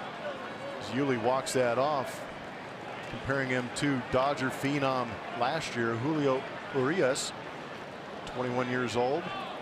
Martez putting up better numbers, I guess you could say, huh? Those are your current pitchers, 21 or younger. I like the 211 opponents average. Yeah. Yuli getting an extended breather as his buddy Jose Altuve is having a word with him. Well, this stadium here at Camden Yards came out and got him. They have padding on that wall there, but it's pretty much brick. You see the padding in front of the wall where Yuli took a little tumble and lost his Astros cap momentarily.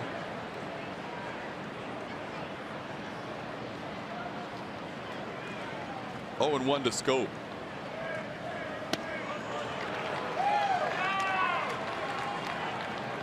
Take a look back at that play with Yuli going into the seats.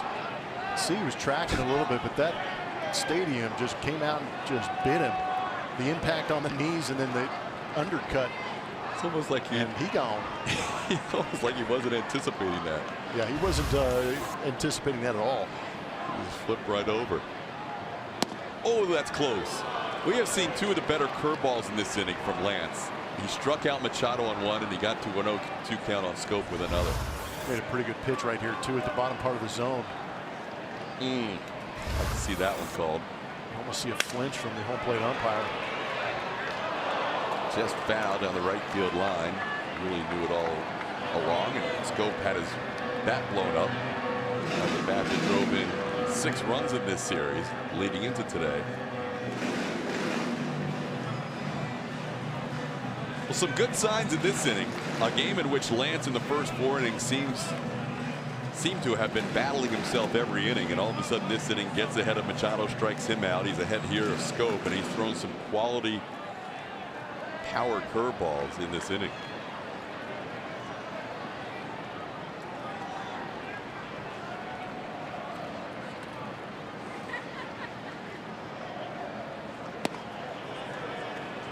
Inside is 2-2.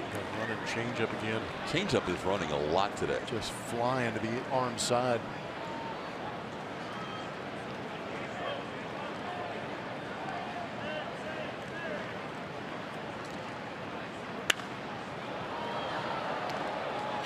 Good job of fighting off right there. Not a great breaking ball, but still enough to create an emergency hack from Jonathan Scope. You told Buck Showalter before the year that going into the final week before the trade deadline, Scope would be hitting over 300 with 21 home runs and 3rd in the American League in RBIs. He'd think his team was somewhere near the top of the division. Scope continues to rake. Line drive, base hit to left. Nicely cut off by Aoki. That'll keep Scope to a single. Rory got over there in a hurry. Jonathan, a 1-out base runner. Astros playing Jonathan Scope to pull it over the head of Alex Bregman, but a great job of Aoki to cut that off and get it in quickly and keep him at first base, which keeps him in double play position. Astros have already turned 3 in the first 4 innings. Here's Mark Trumbo.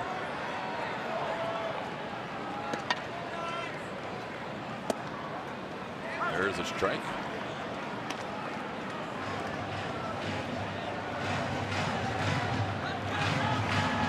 McCullers has worked to 21 batters in this game and has only pitched out of the windup 6 times to start every inning. And in that last at bat by Scope, Fair ball down the left field line. That's into the corner. Scope is being held at third. Double by Trumbo puts runners on second and third with one out. After an opening strikeout where McCullers looked like he may have that curveball back-to-back hits by Scope and Trumbo. Changeup. Trumbo pulled the hands in to get to it, try and sneak it down that left field line. He did enough to advance both runners 180 feet, but Aoki does a good job of getting over there quickly and getting it back in.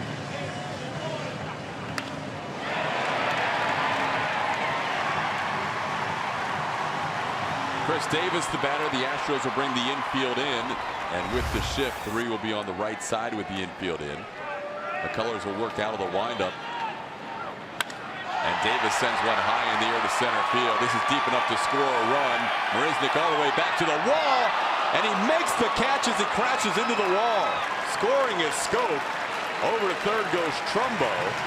Sack fly off the bat of Chris Davis, and Marisnick hit the wall hard and is down to a knee. Well, that shook him up. He wasn't anticipating that collision. He was just keeping his eye on the baseball. He knew the impact was coming, but probably not to that extent. It was an incredible play just to hold on to it. Sometimes you have that ball in your glove and you see guys with the impact with the wall push it over the wall. That's a great play. Limiting the damage. Talked about the ball traveling. That really fooled Jake. He did not anticipate that ball getting all the way on the wall. And by the time he got there, he collided with the wall as he made the catch. Wasn't even sure he had the ball until he looked at his glove. It's important to note, too, he ran into the wall with that right shoulder. That's that throwing arm of Jake Marisnick. So a sac fly by Chris Davis makes it a 5-3 game. And McCullers miss it to Mancini with the first offering.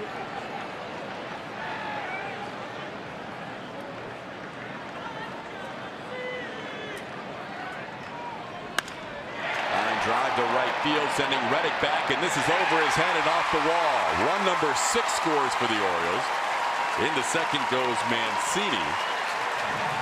That matches Lance's career high for earned runs allowed. Also allowed 6 against the Rangers last August on the road. That'll be the last batter McCullers will face. RBI double by Mancini will knock him out of the game. Another tough outing for Lance. We'll come back and tell you about the new Astros reliever. Houston down 6-3.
Because the Orioles are out to a 6-3 lead over the Astros. Watch MLB.tv every night on every device. Watch every out-of-market regular season game live. Plus, get a free subscription to MLB At Bat Premium, the #1 app for live baseball. Blackout and other restrictions do apply. Visit MLB.tv for details. Orioles fans have not had a chance to enjoy Much success against the Astros through the last couple of years. The Astros have won 8 in a row, 11 out of 12 and 15 out of 18. But the O's lead 6-3 as the Astros turn to the right arm of Michael Phillies. Good fastball, slider, a little bit of a changeup every now and then for Michael Phillies. 4-2 record with that 3.83 ERA. 60 punch outs. Now making his 40th appearance. Pitched a couple of days ago. Through 22 pitches. Caleb Joseph will bat with a runner on second base and 2 outs in this 6-3 game. We got double by Trey Mancini. He's on second base. McCullers allowing 9 hits today. That matches his career high, which was set in his last road start right before the All-Star break in Toronto. So in back-to-back road starts, Lance has allowed 9 hits. These are numbers that he's just not used to. 1-0 pitch gets away from McCann. That'll be a wild pitch, sending Mancini to third.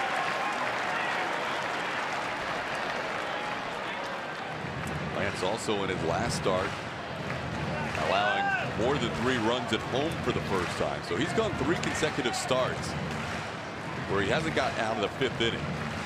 And today his 6 earned runs matching his career high set in Texas on the 3rd of August in 2015, but he's still responsible for the runner currently on third. Needs Phillies to get out of the inning. And it's 3-0.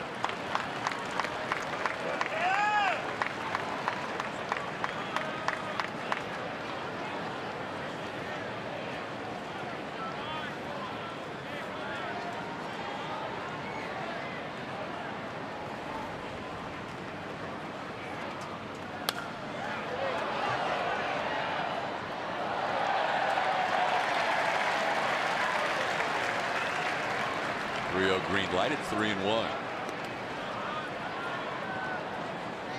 Lance has really not looked like he did earlier in the year. He was American League Pitcher of the Month in May.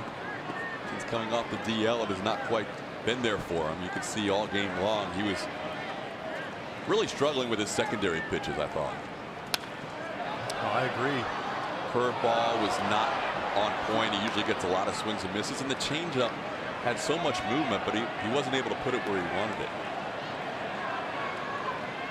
No, it just looked like repeating the delivery and trying to find that release point was really hard for Lance McCullers in this start. 3-2 the count on Caleb Joseph. He throws the curveball so much. If he's unable to locate that, it's going to be a long day for Lance McCullers. Phillies walks Joseph on the full count offering, and now the Orioles have runners on first and third with 2 outs in the 5th inning. It's going to make A.J. Hinch very happy, bringing in the reliever, and the first thing he does is walk the first batter he faces.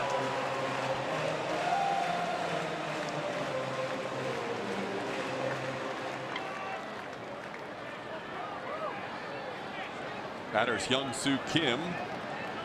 Been on base both times. He was hit by a pitch and single.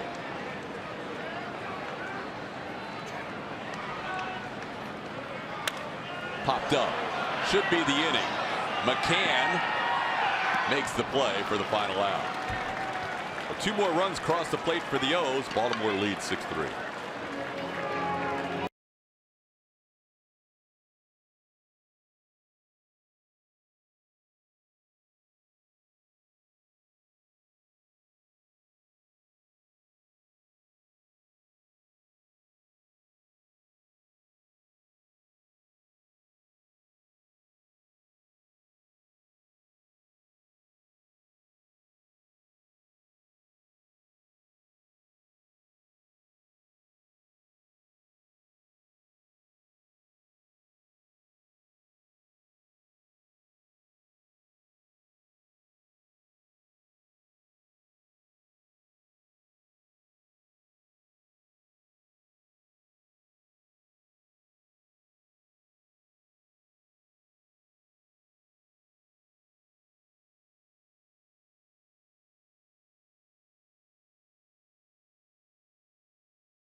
Astros, and Tyler White making his way all the way from Fresno today. Hasn't quite made it into the dugout. Long travel day for him, but he's replacing Colin Moran, who had a really long night at a local hospital here in Baltimore, along with head trainer Jeremiah Randall, after fouling the pitch off of his cheekbone area underneath his left eye. Facial fracture is what they found after doing a lot of tests. He also has a concussion, but as far as vision, his eye is good. Eventually the nausea went away as he dealt with that after being hit in the face, but going to be in the hospital for the foreseeable future.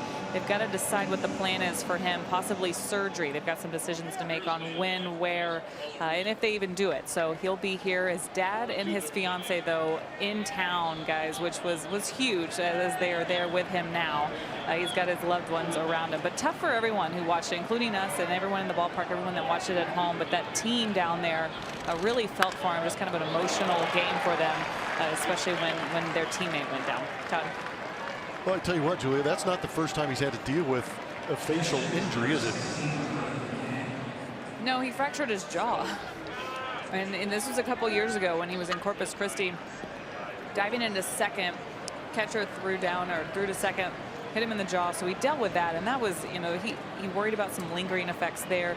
What would it be like when he got back in the box mentally? You know, for anyone who has anything happen to their face. We've seen guys start to wear preventative headgear now as they enter the box just because of it, even if they haven't been hit. But two really freak injuries for Colin Moran, because neither one of those just hit directly in the face by a pitch, obviously. But just we hope that it's a quick recovery for him, and of course the lingering effects that they will worry about as he tries to make his way back into the batter's box.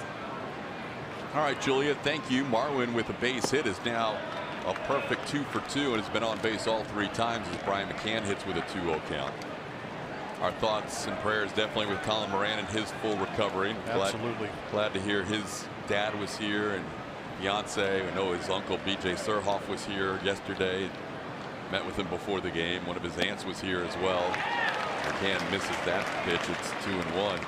But such a freak injury. Even if he had been wearing the same helmet that Marwin Gonzalez wears, and we saw Carlos Correa wear it, sometimes Altuve, that's on the front side facing the pitcher. He fouled one off as a left-hand hitter that hit near the left eye, the back part of his face. That would not have been protected with that helmet. And even if he had a double ear flap helmet on, it wasn't going to knock that thing down. It hit him square right in that left eye socket. Mishandled on the ground ball, which prevents the possibility of a double play. Davis will make the tag on McCann for the out. On the play, Marwin moves to second. And now 0 for 3. But the Astros have a runner in scoring position as Alex Bregman will bat.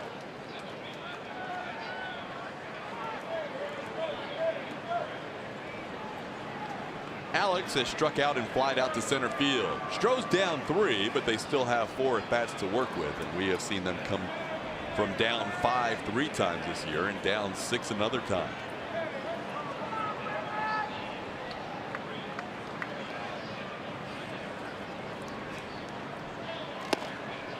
There's a called strike.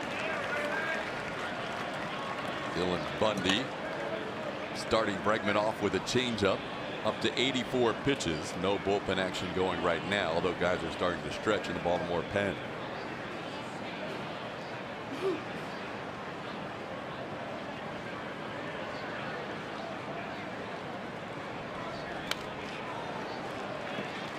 Reggie getting a fastball and fouling it back. Alex sees a high dosage of secondary pitches. Doesn't get many fastballs to hit, especially this season. He has seen a much lower percentage. Had a pretty good pass at that fastball and just missed it. It's 0-2.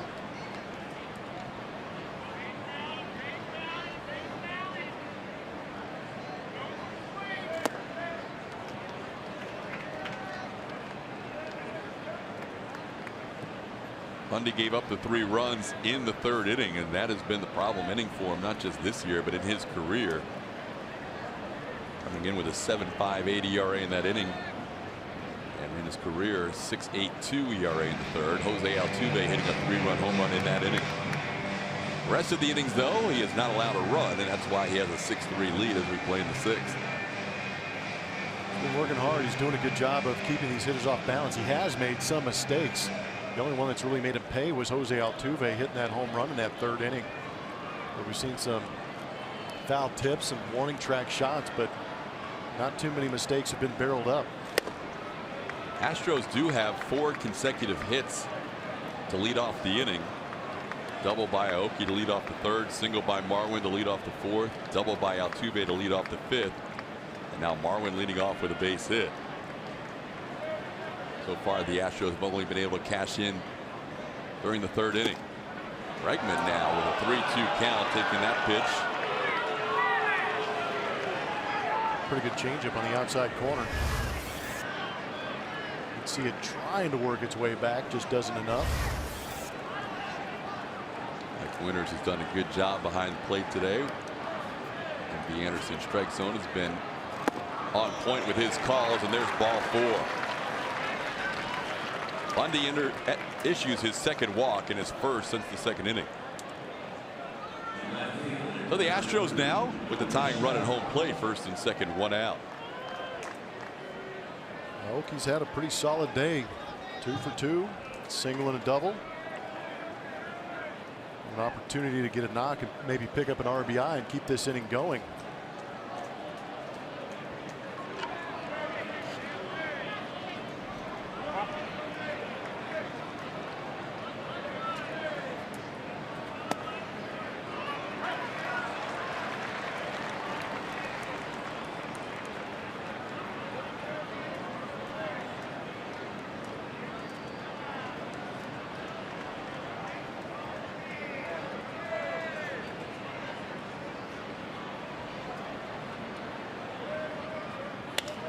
Norrie hooks one deep down the right field line, bidding for a 3-run home run. Gone! Norrie Aoki. For the 2nd time in this game, the Astros have tied it with a 3-run home run. Aoki, after Altuve, ties the game at 6.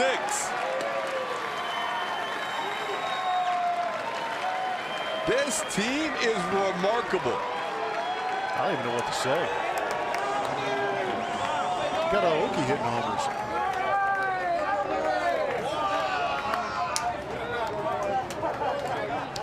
Is he going to be the first Japanese-born guy, or did Hideki Matsui have his name out there on Utah Street a couple times? Oh, that one didn't get to Utah, did it? Come on. No. He pummeled that ball. Come on. I'm going to say no. Oh, you're so negative, Todd. I hope he did. Jeez. I think Matsui may already be out there, but I hope he did. I would love to be proven wrong. But there's a pretty good gap from where those fans stand and where Utah Street starts. You know who hates us right now is Julia. So she's going to have to go out there? Yeah, she's going to have to go look at every name out there. And it's about what feels like 105 today. At least. Let's see where this lands, Plummer. I hope you're right. Come on. I hope you're right. This is his best bull. Look at that hanging breaking ball. That was Aaron Judge-esque. Look at the extension through there. You look at it. Got through. This should be a good Where's look. this land? Where's this land? Stay with it. No way. I love Aoki, but there's no way he's getting to Utah Street. Darn it. He would have flexed if he did. Oh, that would have been awesome. Marisnik takes a pitch up high, and now all of a sudden Bundy's down to the count 3-0. There's been a team photo session next to that landing spot, too. Can I just bring up a point about what happened earlier in this game that will go unnoticed for most fans, viewers at home? Carl Patterson, our producer, put the home run graphic on before Norrie Aoki at bat. He had 1 home run all year. He felt something. Because then, next at bat, 2 at bats later, Norrie hits a home run. Bundy's day is over. We're having a good time here at Oriole Park with a couple of 3-run home runs. That's usually the specialty of the home team here in Baltimore. But today it's been the Astros' turn. It's tied at 6 as Bundy leaves the game.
The Astros, with a couple of 3-run home runs in this game, have tied it at 6.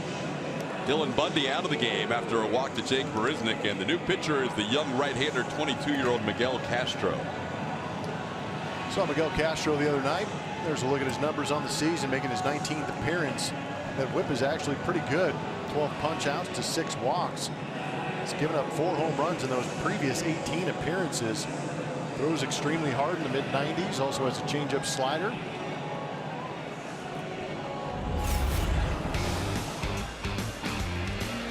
Altuve's having himself a pretty good day again, going deep right here. That was the first 3-run home run for the Houston Astros. Before Nori went deep, and right here he took advantage of the designated hitter Mark Trumbo out there.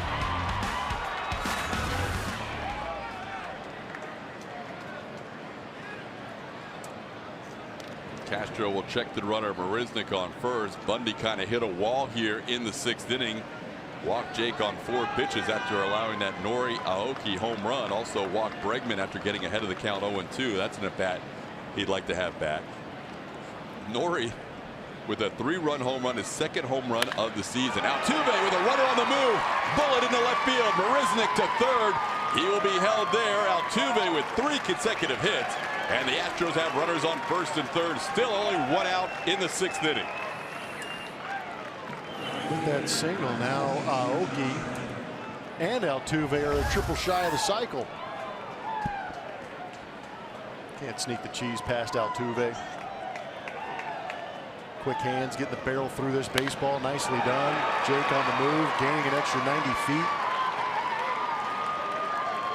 You got all kinds of issues now. You got a guy that can run at first, you got a guy that can run at second, and there's a guy at home plate that can handle the stick a little bit. Major League best 17th 3-hit game of the season. Here's Josh Reddick. He's been 2 home runs hitting this game. They've both been 3-run homers. For years, that was the Earl Weaver method. Well, that method might be used against him again here if Miguel Castro makes a mistake. Some Bluebirds here in Birdland. In the dirt. Good stop by Joseph, preventing a run from scoring. The Astros trying to pick up the lead for the first time today. They trailed 3-0, tied it at 3. Trailed 4-3 and then 6-3, and have tied it at 6. Now a chance with Jake Marisnick on 3rd and Jose Altuve on 1st, and 1 out. Reddick with a count of 1-0. Altuve now, during his 15-game hitting streak, 33 for 67. At what point do we just start going to the golf clap? I mean, that's right all now. you can do. Just What's going on with Jose? That is not good. He called time and asked Rich Dower to come over for a minute. Just hope it's a cramp here on a hot, muggy day. Yeah, let's just really think this is. Let's just really hope this is a cramp. Time was called. Altuve called over his first base coach, Rich Dower, who spent a number of years here in Baltimore. They're going to call for Gatorade, it looks like, or water of some sort. So that's a good sign, because that means he's a little bit dehydrated. Here comes some water. No bench coach. Normally, Alex Cora, the bench coach. Birth of twins, so he was away from the team for the weekend. So Alex Cintron gets to run out the water to Jose Altuve. We got our first look at Alex. Normally works underneath in the clubhouse during the game, but this weekend getting a chance to wear the jersey. There he is, number 37, Alex Cintron. Played here with Baltimore. Switch hitting utility guy. Played a lot of years in Arizona. Also played here for the Baltimore Orioles. Not sure if Altuve really needed the water, or he just wanted to give Alex some airtime. TV time, yeah. Good job by Jose being a team player. That is great news. Just needs a little water. Stay hydrated. Only Altuve could recover that quickly from a cramp. 2-0 pitch in the air to center field. Jones over to his right. Jake will tag. The throw comes home. And Marisnick head first, and the Astros have their first lead of the day. Sacrifice fly by Josh Reddick at 7-6. Never say die. Astros come back to take the lead again against these Baltimore Orioles. Good team baseball. 3-run jacks, move guys around, manufacture runs when you can. Reddick doing a good job of elevating to the outfield, understanding that he has speed at third base. That's really the one for me where I feel the Astros have made a quantum leap as far as driving that runner in from third base with less than 2 outs. They're amongst the best in baseball at that category, just like every other offensive category. Here's Yuli Gurriel looking for his first hit today, a rare 0 for 3 to start a game in July. Yuli on the ground, Tejada backhands, and he will get Altuve heading to second for the force out. But the Astros put up a 4 spot in the 6th inning and take their first lead of the game. Noriaoki getting on the home run train, playing some American League East baseball with the second 3-run home run for the Houston Astros.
Take the lead 7-6 over the Orioles, and time to play Name That Astro, presented by your local Honda dealer. These are your 3 clues today. World Series hero, triple your pleasure, serviceable. Tweet us at ATT Sportsnet SW. Who do you think this is? We'll tell you who it is later in the broadcast. Todd. All right, Julia, thank you. We head to the bottom half of the 6th inning. Michael Feliz now working with the Astros' first lead of the day. Starts off Ruben Tejada with a called strike. Number 9 hitter, followed by the top of the order for the Orioles. Still a long way to go. We're only in the bottom half of the 6th inning. But the Astros turning this game around with a 4-run top half of the 6th. You have a good idea on that name, the Astro? Gotta be honest. Didn't see all the clues. You missed the last clue? Saw World Series hero on the top one. Okay, well that leaves you a lot of choices. Yeah. 1-1 to count to Tejada. That last pitch didn't miss by much. Tejada took it a little bit high.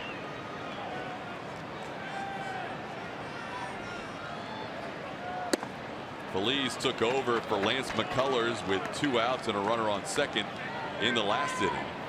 Walked the batter, issued a wild pitch, and then got Hyun-Soo Kim to pop up for the final out of the inning.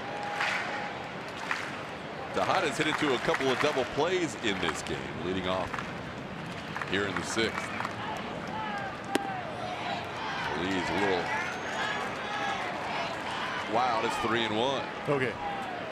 Name That Astro. World Series hero, triple your pleasure, serviceable. Okay. Grinding. So is Michael Phillies. He has thrown 11 pitches, 7 out of his own, 4 strikes. There's a strike and a swing and a miss. 3-2.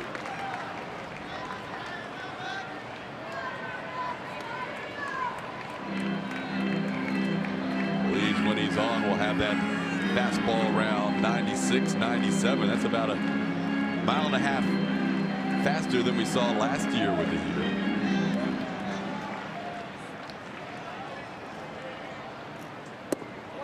Ball 4. Well, that's about the last thing you wanted. Number 9 hitter, after the team just took a 7-6 lead, to walk him.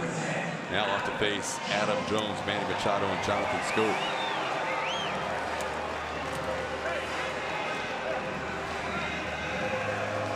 And it also means you get a visit from your pitching coach, Brent Strom, as the Astros now will get bullpen action going.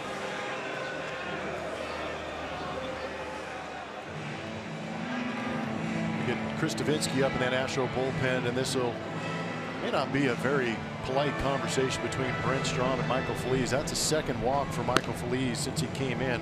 First batter he faced was Caleb Joseph, and he promptly put him on base before getting Hyun-Soo Kim to pop out to the catcher. And here to lead off this inning after the Astros have jumped out to a lead, puts the tying run on base and brings the winning run, the go-ahead run, and Adam Jones to the plate, who's been swinging the bat pretty good in this series and pretty good of late. A couple of multi-RBI games in the last 4 or 5 games that he's played. 2 knocks in his first 2 ABs before Lance McCullers figured him out and punched him out with a fastball. That was a good call on your part with the Stromy visit, because he rarely is out there when the umpire has to break it up, but that was an extended discussion for his reliever, Michael Phillies.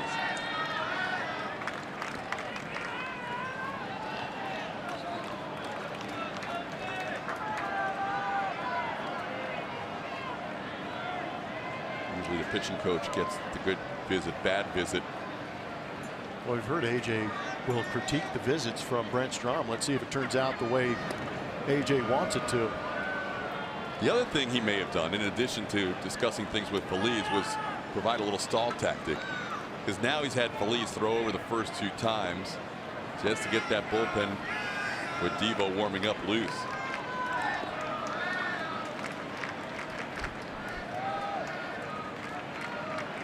Hasn't even attempted a steal yet. Now the pitch home is a ball, 1-0.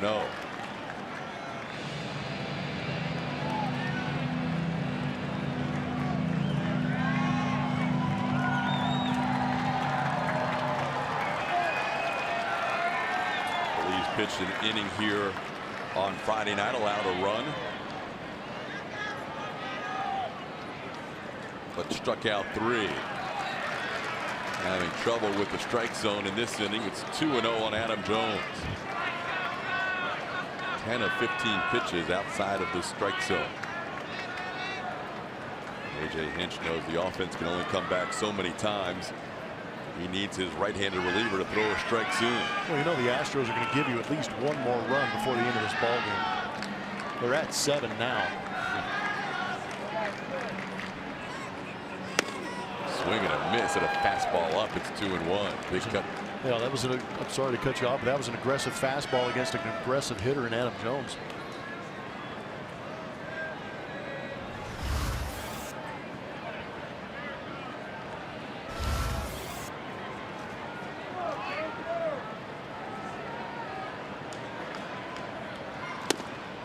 There's a strike, 2-2.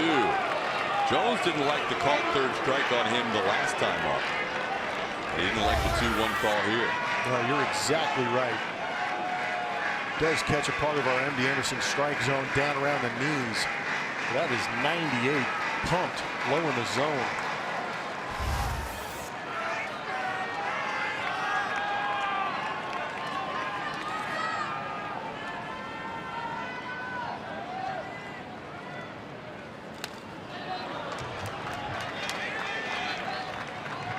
Since the beginning of the 2016 season, there's only 2 relievers that have more wins than Michael Phillies.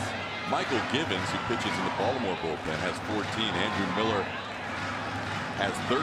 Phillies tied for third with 12. He would be right now the pitcher of record since the Astros took the lead after he got the last out in the fifth. 2-2 pitch is down low, ball 3.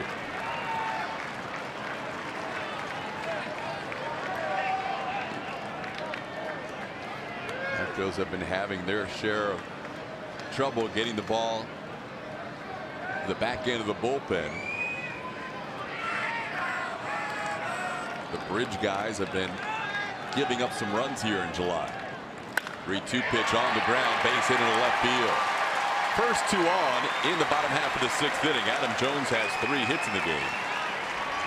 And Michael Phillies will depart this game with 2 on and nobody out. But getting behind in counts did not help Phillies in this one, and he will leave with Tejada on second, Jones on first. We'll tell you about the new Astros reliever as Devo makes his way in.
With 2 on and nobody out, bottom half of the 6th inning. Be on the lookout for exciting promotions coming up at Minute Maid Park in August, including Friday night fireworks, Dollar Dogs, Bagwell Hall of Fame weekend, and Legends weekend. Visit astros.com/promotions for more information.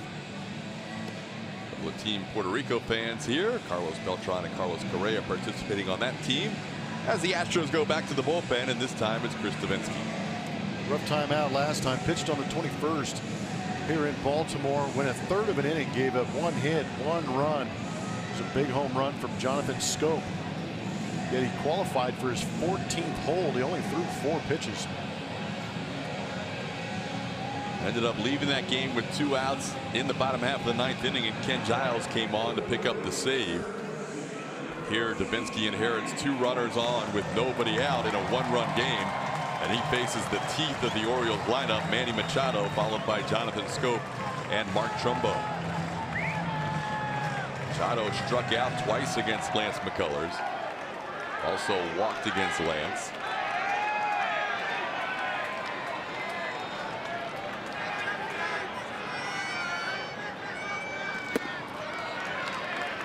Machado takes low for a ball, 1-0. Davinsky, like Phillies, pitching in his 40th game of the year. Only Luke Gregerson has pitched more than those 2. He has appeared in 41 games.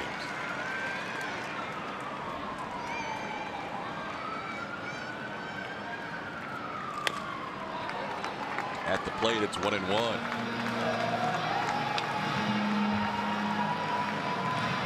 Astros have trailed in this game by 3 runs twice. Have come back with a couple of 3-run home runs to tie it in each occasion, and then taking the lead on a Josh Reddick sacrifice fly. But now the Orioles trying to answer with 2 on.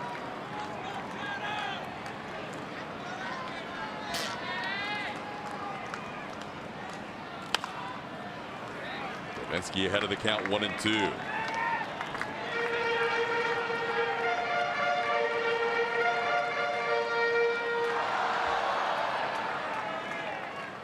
Devo starting out Machado with a breaking ball in this scenario. He's been ambushed a couple of times with that first pitch fastball for a couple of home runs recently.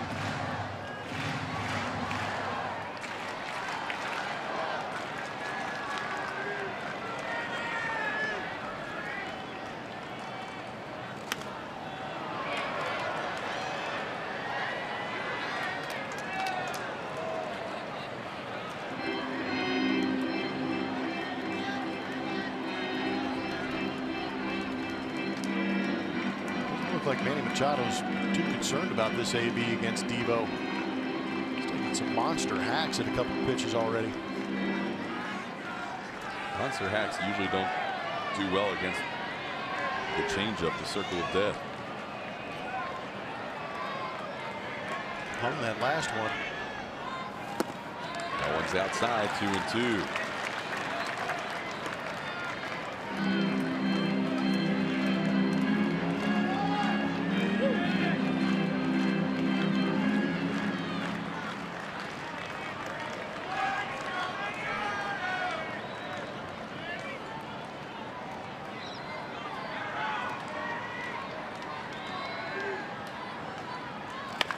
On the ground towards third. Bregman to Altuve for one. The turn double play. Astros turn the double play. Fourth double play turned of the game. On the play, the runner Tejada moves to third, and that is a huge couple of outs. Great turn. Go around the horn right here. Nice firm two-hopper. Good feed, good turn by Altuve. It's a pretty aggressive slide by Adam Jones going through the bag. Big double play. Astros turning a double play in the first, second, fourth, and now sixth inning. And Davinsky facing the red-hot Jonathan Schoop. Taking a pitch outside and low for a ball, 1-0. Schoop has singled twice, scored a couple of runs. Schoop is fifth in the American League and hitting with runners in scoring position at .370. There's a strike, 1-1. Agree with you about that slide by Jones. Had they not turned the double play, they may have been called for an illegal slide. But he was not within an arm's length of second base where he ended up. Altuve turned it nonetheless.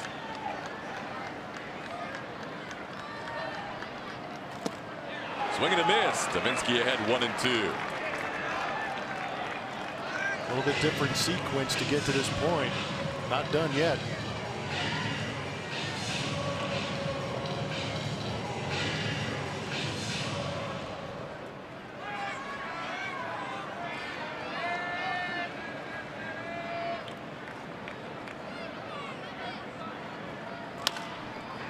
On the ground, fair ball. Bregman on the run, the throw in time. Davinsky works out of a first and second no-out situation, a double play, and a nice running throw by Alex Bregman on the move. Nobody happier than Michael Feliz. Davinsky pitching himself out of damage with a double play and a great play at third across the diamond from Alex Bregman.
7th here in Baltimore. It is time to name that Astro, brought to you by your local Honda dealer. These were your 3 clues: World Series hero, triple your pleasure, serviceable. Let's see who it is. I know it. You do? You didn't earlier. No, the first 2. That second one, not sure if I would have used that clue, but as soon as he said triple, I knew that it was somebody that had triplets. So it was either you or him. Royce Clayton is another guy that comes to mind that has triplets, but as far as, you know, that first clue thing. Name that Astro, though. Yeah.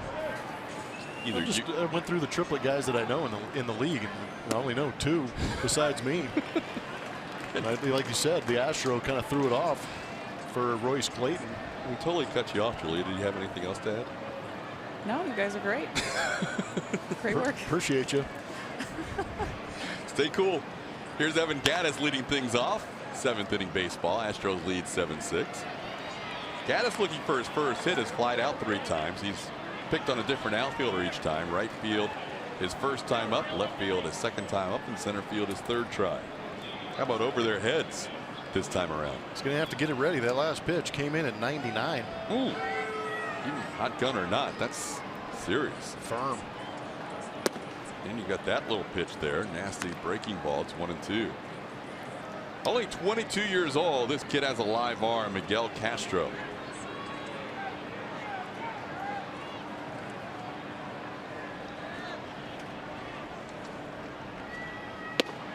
Just missed the corner. Castro, just a rookie, may want to stay on the mound for a split second before starting to walk off the mound on those close pitches. It's always highly recommended to make sure you get the call before you strut it out. He's got an electric arm, and he's got some electric kicks to go with it. Back to him. Castro will jog towards first and toss to Davis. Gattis retired for the first out of the inning. Mentioned the Astros doing to the Orioles what Earl Weaver built his career around. Damage with a 3-run home run.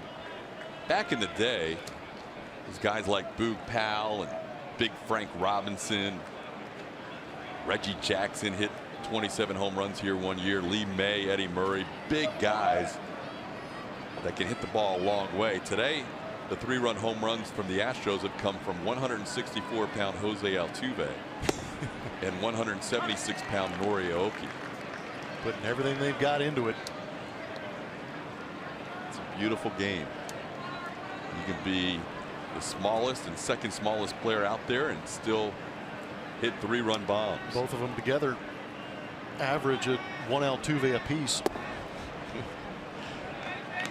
Pitch down low to Marwin. It's 1-1. Marwin has walked, singled, and singled. He's having himself, in the last 2 games, quite a stretch. He has been on base 5 consecutive times, including a home run and double yesterday, coming on as a pinch hitter for the injured Colin Moran. Down in the count, 1-2. Marwin has that average up to 322. He's going to jump on some leaderboards once he qualifies for plate appearances.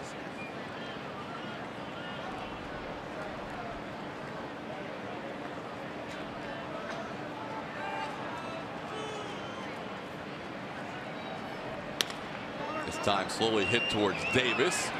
Chris will take it himself for out number 2. Make your mark at Minute Maid Park with a customized brick that will welcome fans into the ballpark for seasons to come. Order your commemorative brick now at astros.com/bricks. With the left hand hitting Brian McCann due up, Buck Showalter out to the mound. He will take the ball from his 22-year-old Miguel Castro. And Donnie Hart, the lefty, will come in out of the Orioles bullpen after this.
19 combined hits.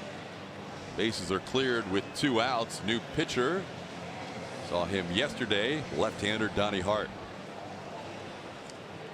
Kind of low 3/4 delivery. You see it right there, dropping down. 1-0 record, 2.67 ERA. He's given up 1 home run, and guess what? It was a 3-run home run. And he is a graduate of Seven Lakes High School out there in Katy. Last time he pitched was on the 22nd against these Astros. He went an inning and gave up 1 hit. Fulshear, Texas. It's my neck of the woods. There you go. Went to Texas State University. He'll face a left-hander here, Brian McCann. McCann looking for his first knock. Struck out, popped up, and grounded out. Takes a breaking ball for a strike. It's 0-1. Hart throws that slider off into left-hand hitters. Super slider change.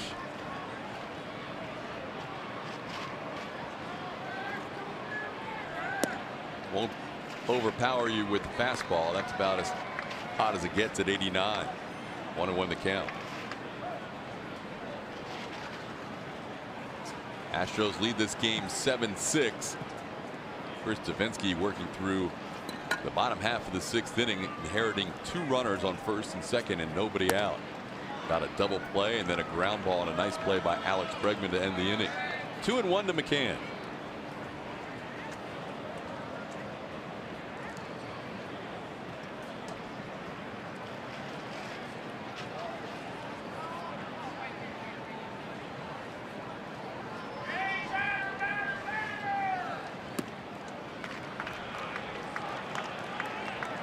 Left-handed hitters hitting .255 against Donnie Hart. That home run that he did give up was to a left-hander. McCann has seen Hart more than anybody on this team. In fact, if you add everybody else's at bats up, they equal McCann's. Playing with the Yankees the last 3 years. And it's ball 4. McCann draws a walk with 2 outs in the 7th.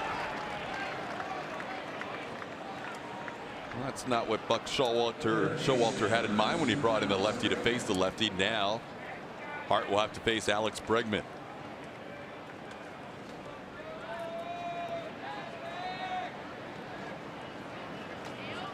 Bregman walked and scored a run his last time up. It was a quality walk in that he was down in the count 0-2. Ground ball towards short. Tejada will flip to Scope. That'll do it for the Astros in the 7th inning. 1 man left on base. The Astros maintain a 7-6 lead here at Oriole Park in Camden Yards. We are in the midst of the 7th inning stretch, and we will keep it right here as we enjoy the rendition of God Bless America. It's by selflessly working or volunteering in fields that improve the lives of others around the corner or around the globe who are most in need. To honor these Birdland community heroes, we ask that you join Brittany Koza in singing God Bless America. God bless America, land that I love. Stand beside her and guide her through the night with a light from above. From the mountains to the prairies to the oceans white with foam. God bless America, my home sweet home. God bless America, my home sweet home.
7-6. Astros leading the Orioles. And good news coming from Lowell. Dallas Keuchel had a second rehab start last night. Got the win. And that one, he held 5 innings, 1 earned run on 3 hits, 5 strikeouts. But all reports were good from there. He felt good. He even spoke with the media after the game. A.J. Hinch said he was encouraged from what he heard. Now, if everything feels right for Keuchel, he will play some catch, obviously throw a bullpen. If everything goes well, he will start for the Astros this weekend. So stay tuned for that news. That would be in Detroit, guys, likely Friday. Big news. Really good news to hear that Dallas Keuchel may be shortly returning, as Chris Davinsky has started out Mark Trumbo with a couple of strikes. Bottom half of the 7th inning of a 1-run game. Astros leading 7-6.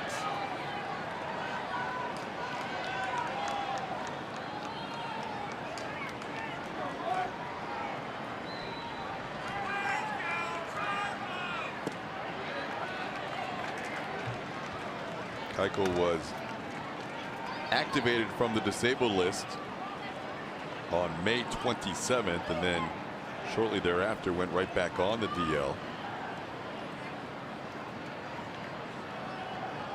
June 8th. They have not seen him since June 8th. Trumbo hits one high and deep down the left field line. It is hooking, and this ball is gone. We have a tie game at 7.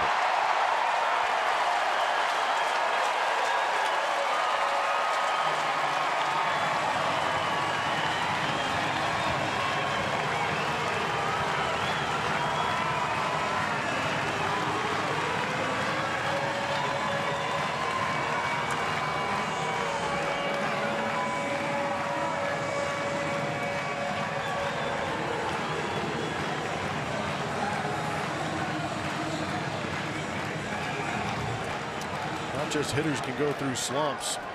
Devo's in a little bit of a funk right now. That is the 3rd consecutive game in which Devo's allowed a home run. There's a called strike to Chris Davis, 0-1.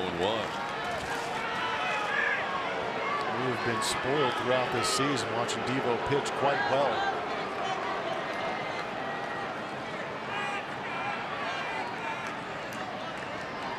Brand new game, all tied at 7. Davis fouls one away. It's 0-2. It's a COD. Hung it up out over the plate. You're only hoping that Trumbo gets a little bit quick on it, but he kept enough of the barrel on it to launch it out of here. High trajectory off the bat. 106.1 miles an hour off the barrel. Only went 368 feet. Gets the pass ball by Chris Davis. Out number 1 in the bottom half of the 7th inning.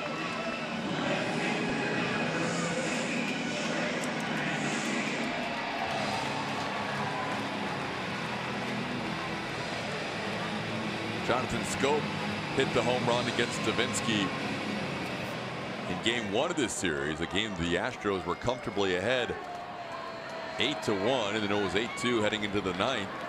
Davinsky and Ken Giles probably thought they were not going to be used that night. They ended up both pitching in that inning.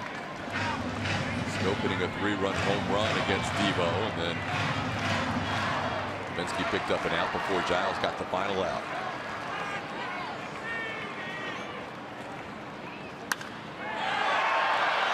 Into right field, Reddick shading his eyes from the sun, makes the play for out number 2.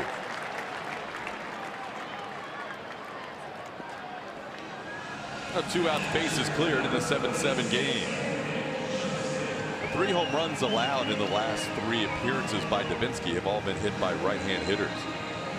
Nelson Cruz got him at home against the Astros. Mariners DH, and then Scope here on Friday night, and Mark Trumbo this afternoon.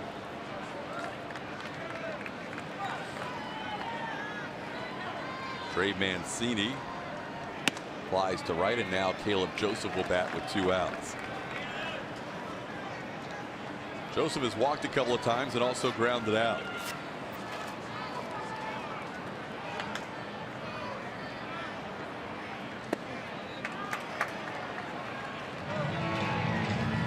Kind of reverse splits this year for Davinsky.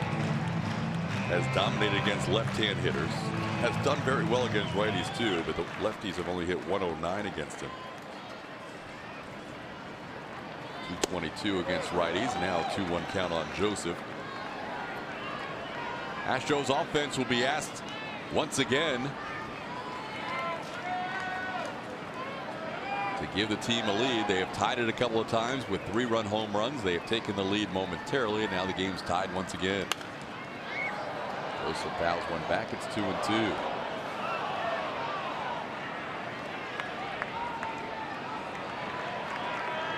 Evo, one of 6 Astros down in Miami for this year's All-Star game. First All-Star appearance for Davinsky. He was added on that final series before the All-Star break while the team was in Toronto.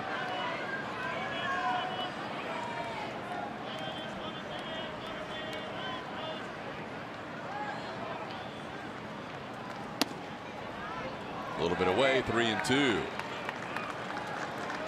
7 runs, 9 hits for Houston. 7 runs, 11 hits for Baltimore. Both teams have left 6 on base.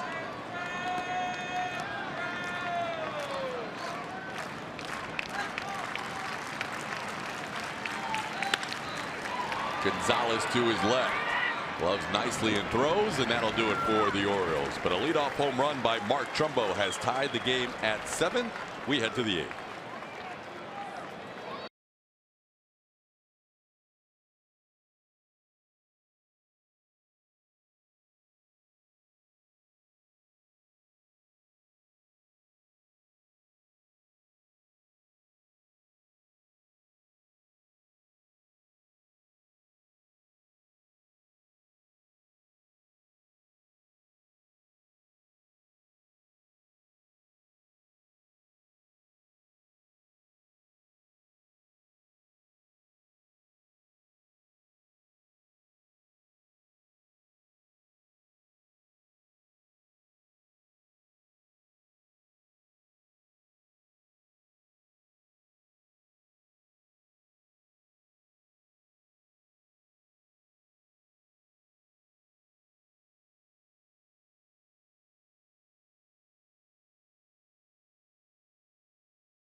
All tied at 7 on this Sunday afternoon in Baltimore, and the Orioles go to a new arm out of the bullpen. It's the right-hander Michael Gibbons.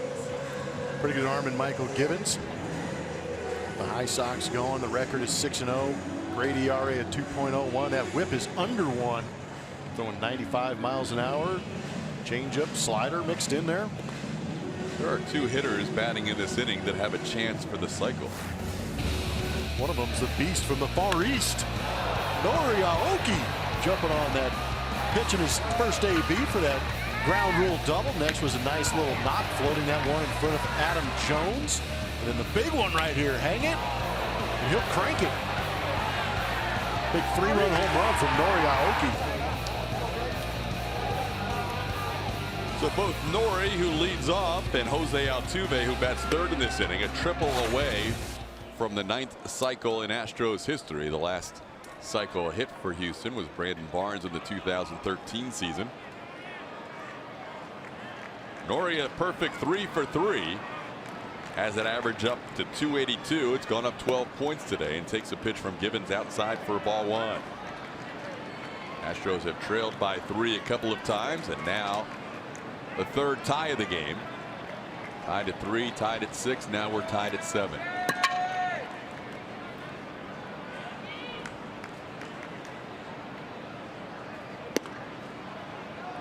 And Aoki with a 2-0 count. Nori has never faced Michael Givens before.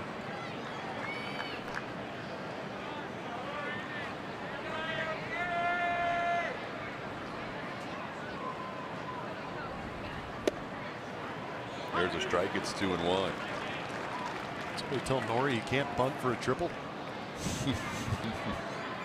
Team player. Come on, big fella. Team player getting on base. Get on third base. Get 90 feet away. Tie game. Go. Ball slides into the crowd. It's 2-2.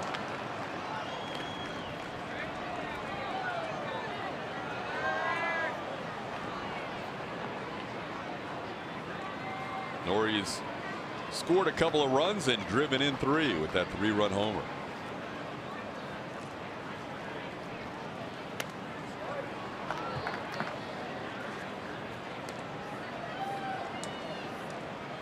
Givens pitched in last night's game, faced 5 batters, allowed a couple of hits, struck out 2, did not allow a run.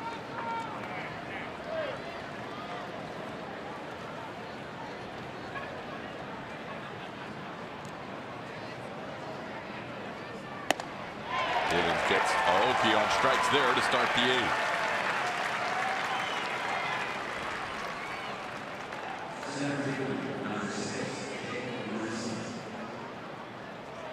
Hard to believe in this offensive dominated game that the Astros are actually trailing their season averages in runs and in hits today.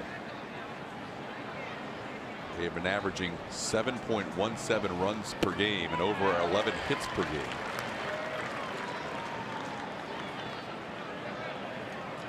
Jake swings through that pitch.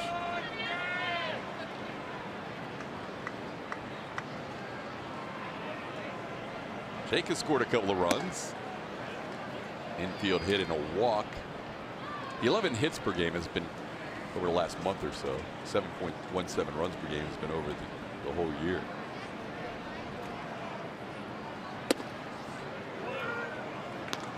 Two and one.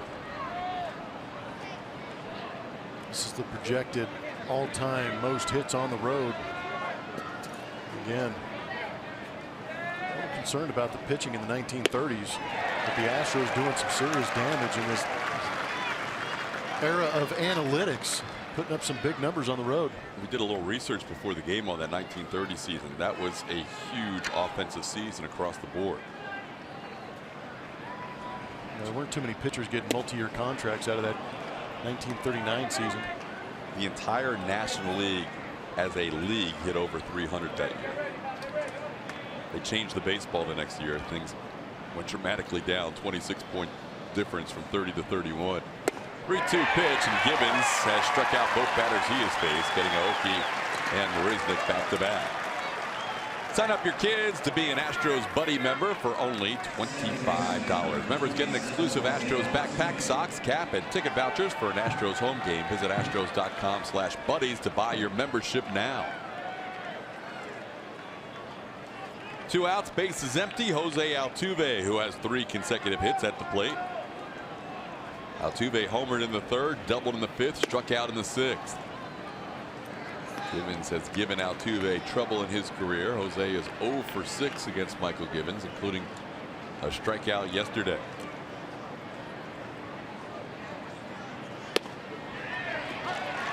Tough pitch for a strike. It's 1-1. There's some live arms in their bullpen. Castro, the 22-year-old, throws on average over 95. So does this guy. Little flare, shallow left center field. Altuve has his 4th hit of the game. Jose Altuve, a 2-out base runner with his 4th consecutive hit. Just throwing it out there. There's 4 hit games in Astros history. Altuve with 23.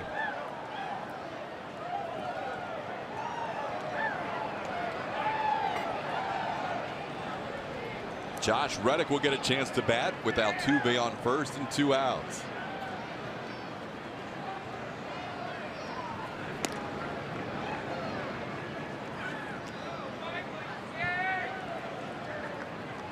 Last time Altuve was on first, he called for time, needed a little water from the bench.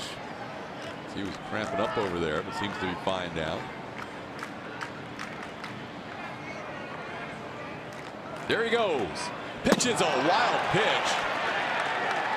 And Altuve easily into second base with his 21st stolen base of the year. Joseph really popped out on that pitch, and the pitch ended up coming inside, almost crossed the plate. Tell you what, probably sent Mike Winters into a panic. He's the only one left back there. Wow. It's called missing a spot. It looked like it might have been a little mini pitch out the way that Caleb Joseph was kind of sneaking over that outside corner. That was a missed sign by Michael Givens, I would imagine. Raddick breaks his bat, slow roller towards second. Scope makes the play, and that'll do it for the Astros in the 8th. One man left on base. We head to the bottom half of the 8th, all tied at 7.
Today's Texas Auto Diamond King is Astros reliever Dave Smith. Pitched from 1980 through 90 with the Astros. 199 saves, second in team history. Also 153 games out of the bullpen. Eddie, briefly a pitching coach after his career with the Padres, went to San Diego State University, and then had quite a career out of the Astros bullpen. Second all-time in saves to Billy Wags. Joe Sambito put up some impressive numbers as well. Those are some nice arms to call from out of the bullpen. It'll also be interesting to me to see how some of these closers and the Hall of Fame match up as far as voting and see what happens, because Billy Wagner was behind just a couple of saves behind John Franco as far as career saves for a left-handed reliever.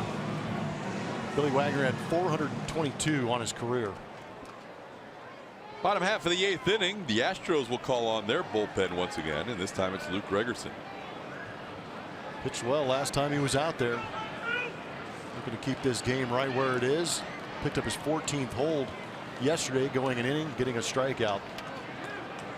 Went through the 3, 4, 5 hitters in yesterday's game, and on one pitch, Young-Soo Kim grounds one to Altuve, who makes the toss to first. One pitch, one out for Luke. Luke, the third reliever of the game for the Astros. Chris Davinsky went an inning and a third. Devo had mixed results. He worked out of a jam brilliantly with 2 on and nobody out in the 6th in a 1-run game.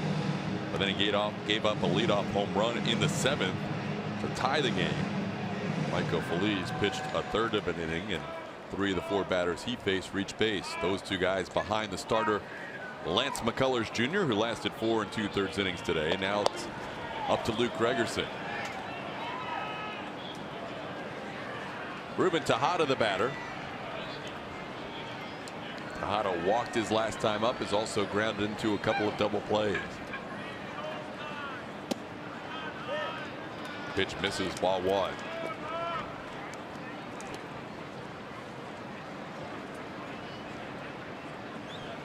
Luke yesterday faced Scope, pop up, Chris Davis strikeout, Mark Trumbo strikeout. Line drive, fair ball down the left field line. Tejada has his first hit of the game, and he's going to have extra bases. Ruben Tejada into second base with one out.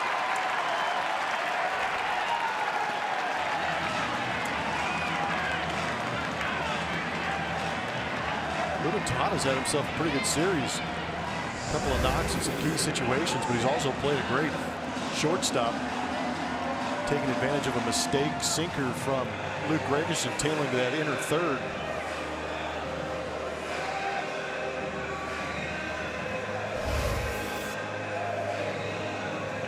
Tejada hitting over 380 in his last 10 games. Has done a nice job since being acquired from the New York Yankees earlier this year to replace J.J. Hardy, who's on the DL with a wrist and a rib injury. Back to the top of the order, Adam Jones. Jones has had a nice game, 3 hits and 4 at-bats.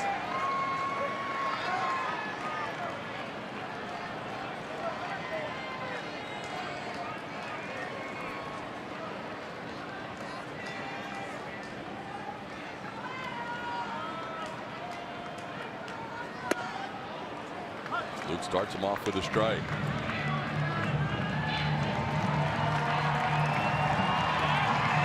Ferguson's numbers this year have been much better away from Minute Maid Park. Trying to keep this game tied and give the Astros a chance to take the lead in the ninth.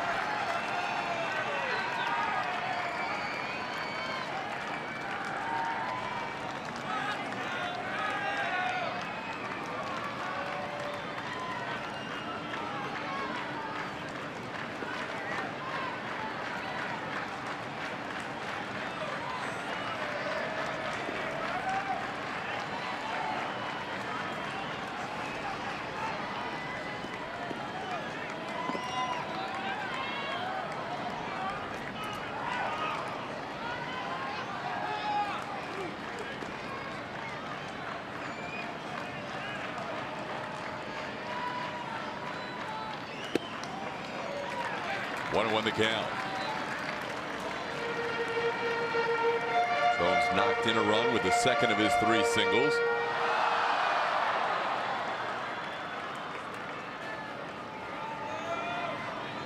Orioles came into this series having scored 31 runs in their last 3 games in that series against the Rangers. They played a 4-game set against Texas.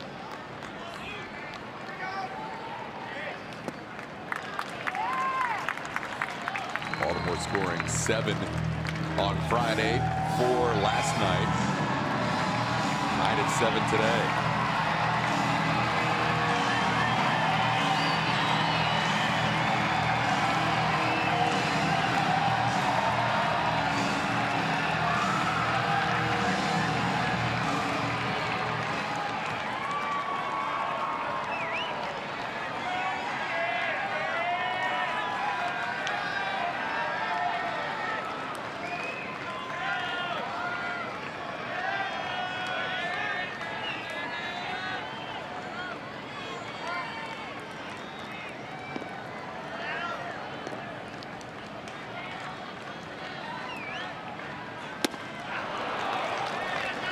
Misses a flatter. It's 2-2. Got a little fastball with some run. That was up at 89-90. Good location too. Running back over that outside corner.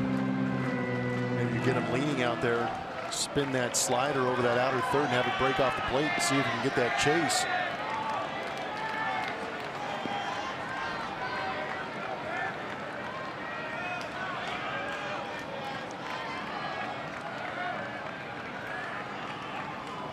Line drive, passed Altuve into center field. Being held at third is Tejada. Marisnik's throw all the way through. First and third with 1 out on the single up the middle by Adam Jones. Luke had the idea, just didn't execute it, didn't break it off the plate, just kind of stayed on that outside corner, a little downward break to it. The way Adam Jones has been swinging with the bat, swinging the bat with runners in scoring position, takes full advantage of it. Leaning out over that outside part, but if you don't get that depth on it, leave it up in the zone, hitters, you're giving them a chance.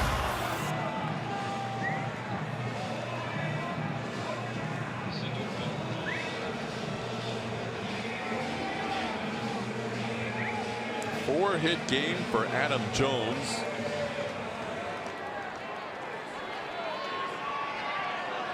First time he's done that this season. He's also another ball player who's played a long time and has yet to get to that 5-hit game. Manny Machado hit into a double play his last time up. The Astros have turned 4 double plays. Fly ball pretty well hit to left center field. Marisnick makes the call. Aoki converges and Aoki makes the catch. Scoring is Tejada. Jones will go to second. Wouldn't have had a play at home either way, but Nori kind of crossed paths with Marisnick and made the play. Orioles take an 8-7 lead on the sac fly. Yeah, there was going to be no play at home plate. That ball was hit plenty deep enough off the bat of Machado. Was happy that everybody comes out of that unscathed.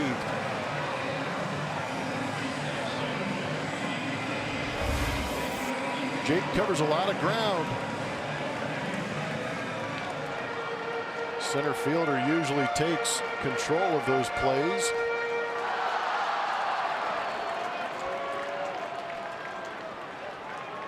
Thankfully, Aoki made the play and held on.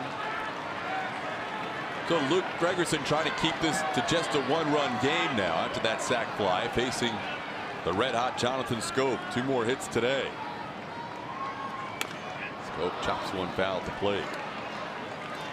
Gregerson coming into this game had the lowest ERA amongst AL relievers on the road at 0.51. That'll move up with that run allowed. He had just allowed 1 run in his previous 17 road appearances.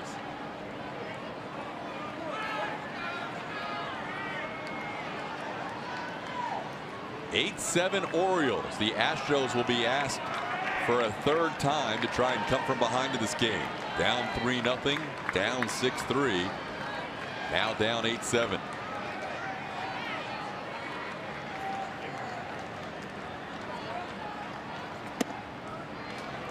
One and one to count to Scope.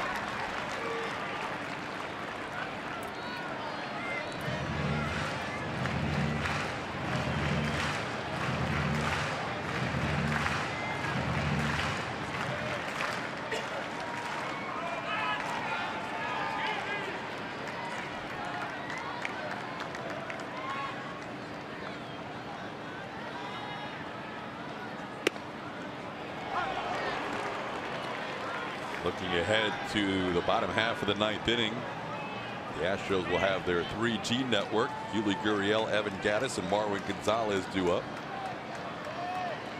Zach Britton, the closer, getting loose in that Baltimore bullpen. He has not had a save opportunity since April. Part of that has been due to injury. Part of that has been due to lack of opportunities in July.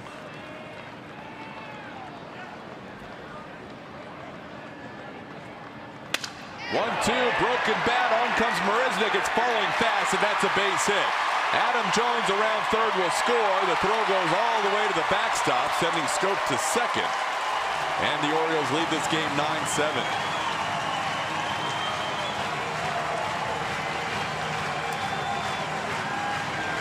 Seventh RBI of the series for Jonathan Scope. Big RBI, too. A little bit of insurance. Creating a 2-run lead for the Baltimore Orioles. Not a bad pitch going off the edge, but broken bat, drop shot single. Scores that 9th run for the Baltimore Orioles. He advances on the throw past McCann from Jake Marisnick also.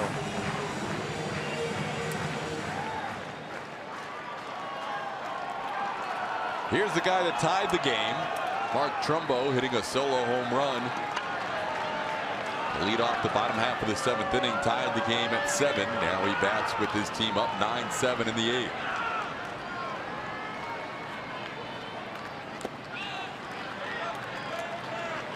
Pitch down low for a ball. It's 1-0.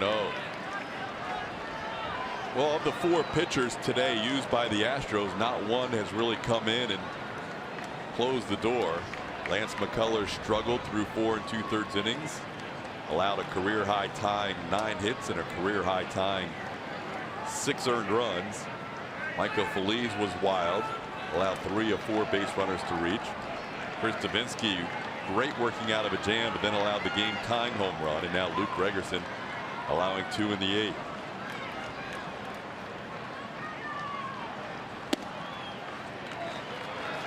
Only so many times you can ask your offense to come back in a game.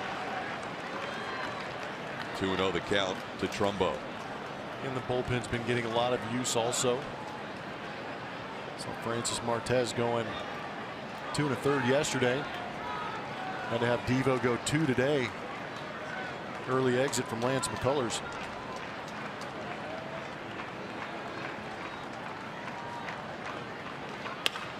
Trumbo on the ground. Bregman backhands and makes the throw for the final out. But the Orioles score 2, and they will take a 9-7 lead into the 9th.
And it's 9-7 Orioles.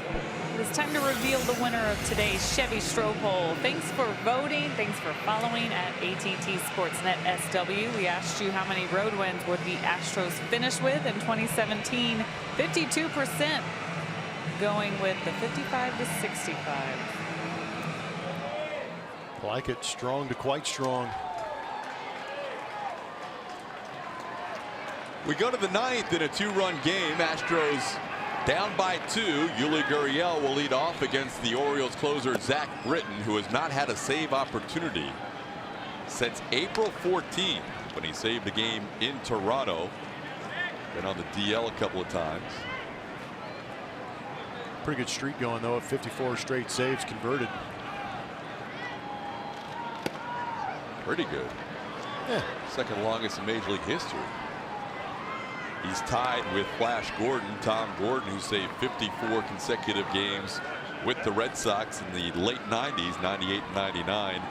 Only Eric Gagne's incredible run with the Dodgers exceeds those two. Britton has missed on the first 3 to Yuli Gurriel to start this inning. Placed on the DL. Originally on April 16th. Activated on May 2nd, back on the DL 4 days later. Gurriel thought that was ball 4, started to take the elbow guard off, and now he'll come back to the plate.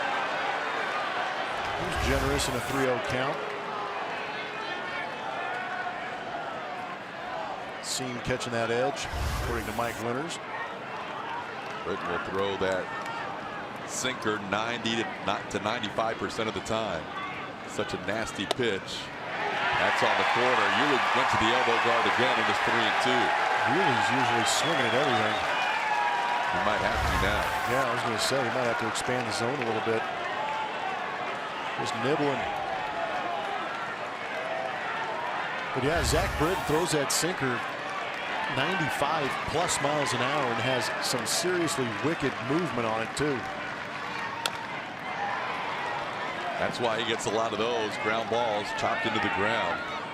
He has an incredible ground ball percentage of 71.7% compared to 7.5% fly balls. Yeah, that's pretty good. Plays well in a ballpark like Camden Yards. Only allowed 1 home run last year when he was 47 for 47 in saves. Has not allowed a home run this year. 3-2, and he gets Gurriel. Yuli not pleased with some of those calls by Mike Winters. Goes down swinging for out number 1 in the 9th.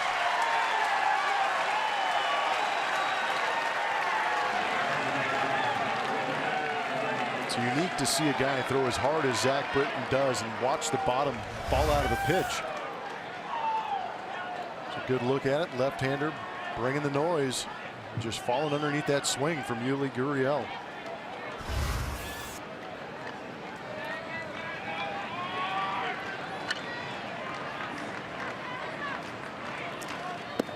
Devin tried to hold up. He went around 0-1.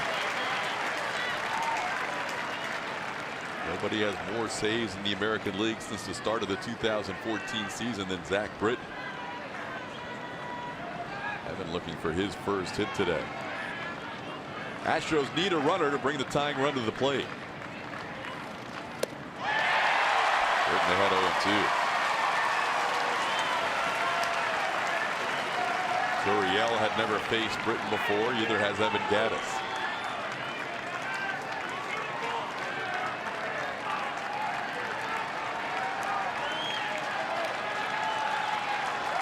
After falling behind Gurriel 3-0,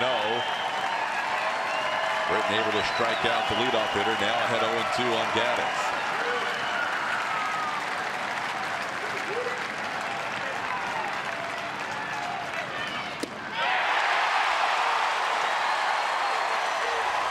Two outs. Back-to-back strikeouts. Houston Astros baseball on AT&T Sportsnet is presented by Southwest. Yes to low fares with nothing to hide. That's transparency. And by Toyota. Let's go places. Astros down to their final out, trailing by 2. Marwin Gonzalez will hit right-handed for the first time. Marwin 2 for 3 with a walk in this game. Takes a pitch away for a ball, 1-0.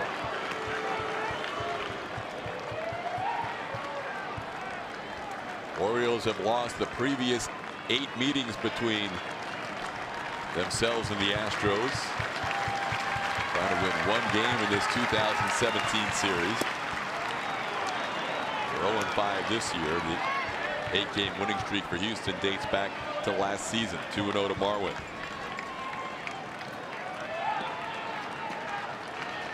George Springer, who did not play in this game, is waiting on deck if Gonzalez reaches base.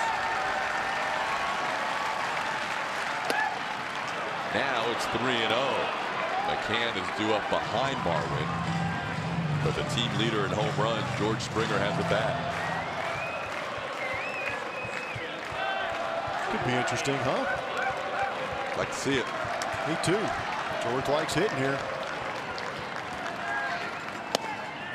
3-0's a strike.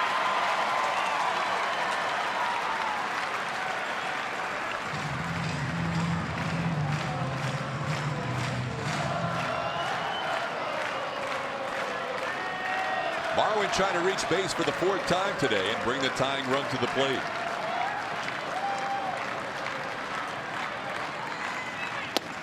And he does.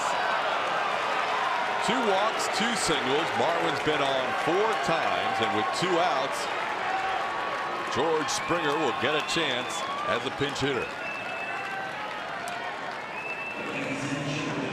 Springer has faced Zach Britton only 2 other times in his career without a hit. This will be George's first pinch hit appearance of 2017.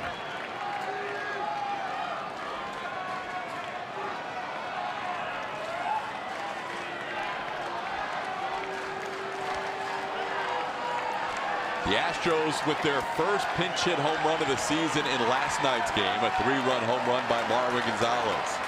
Springer facing Britton. Ground ball toward short. Big hop for Tejada, flips to Scope, and Zach Britton has saved 55 consecutive games, 2nd longest streak in Major League Baseball history, and the Orioles have salvaged 1 game in this weekend series in Baltimore. The O's win it 9-7. Player of the game is brought to you by Academy Sports and Outdoors. And in a losing effort, Altuve had himself a wonderful day, collecting 4 hits.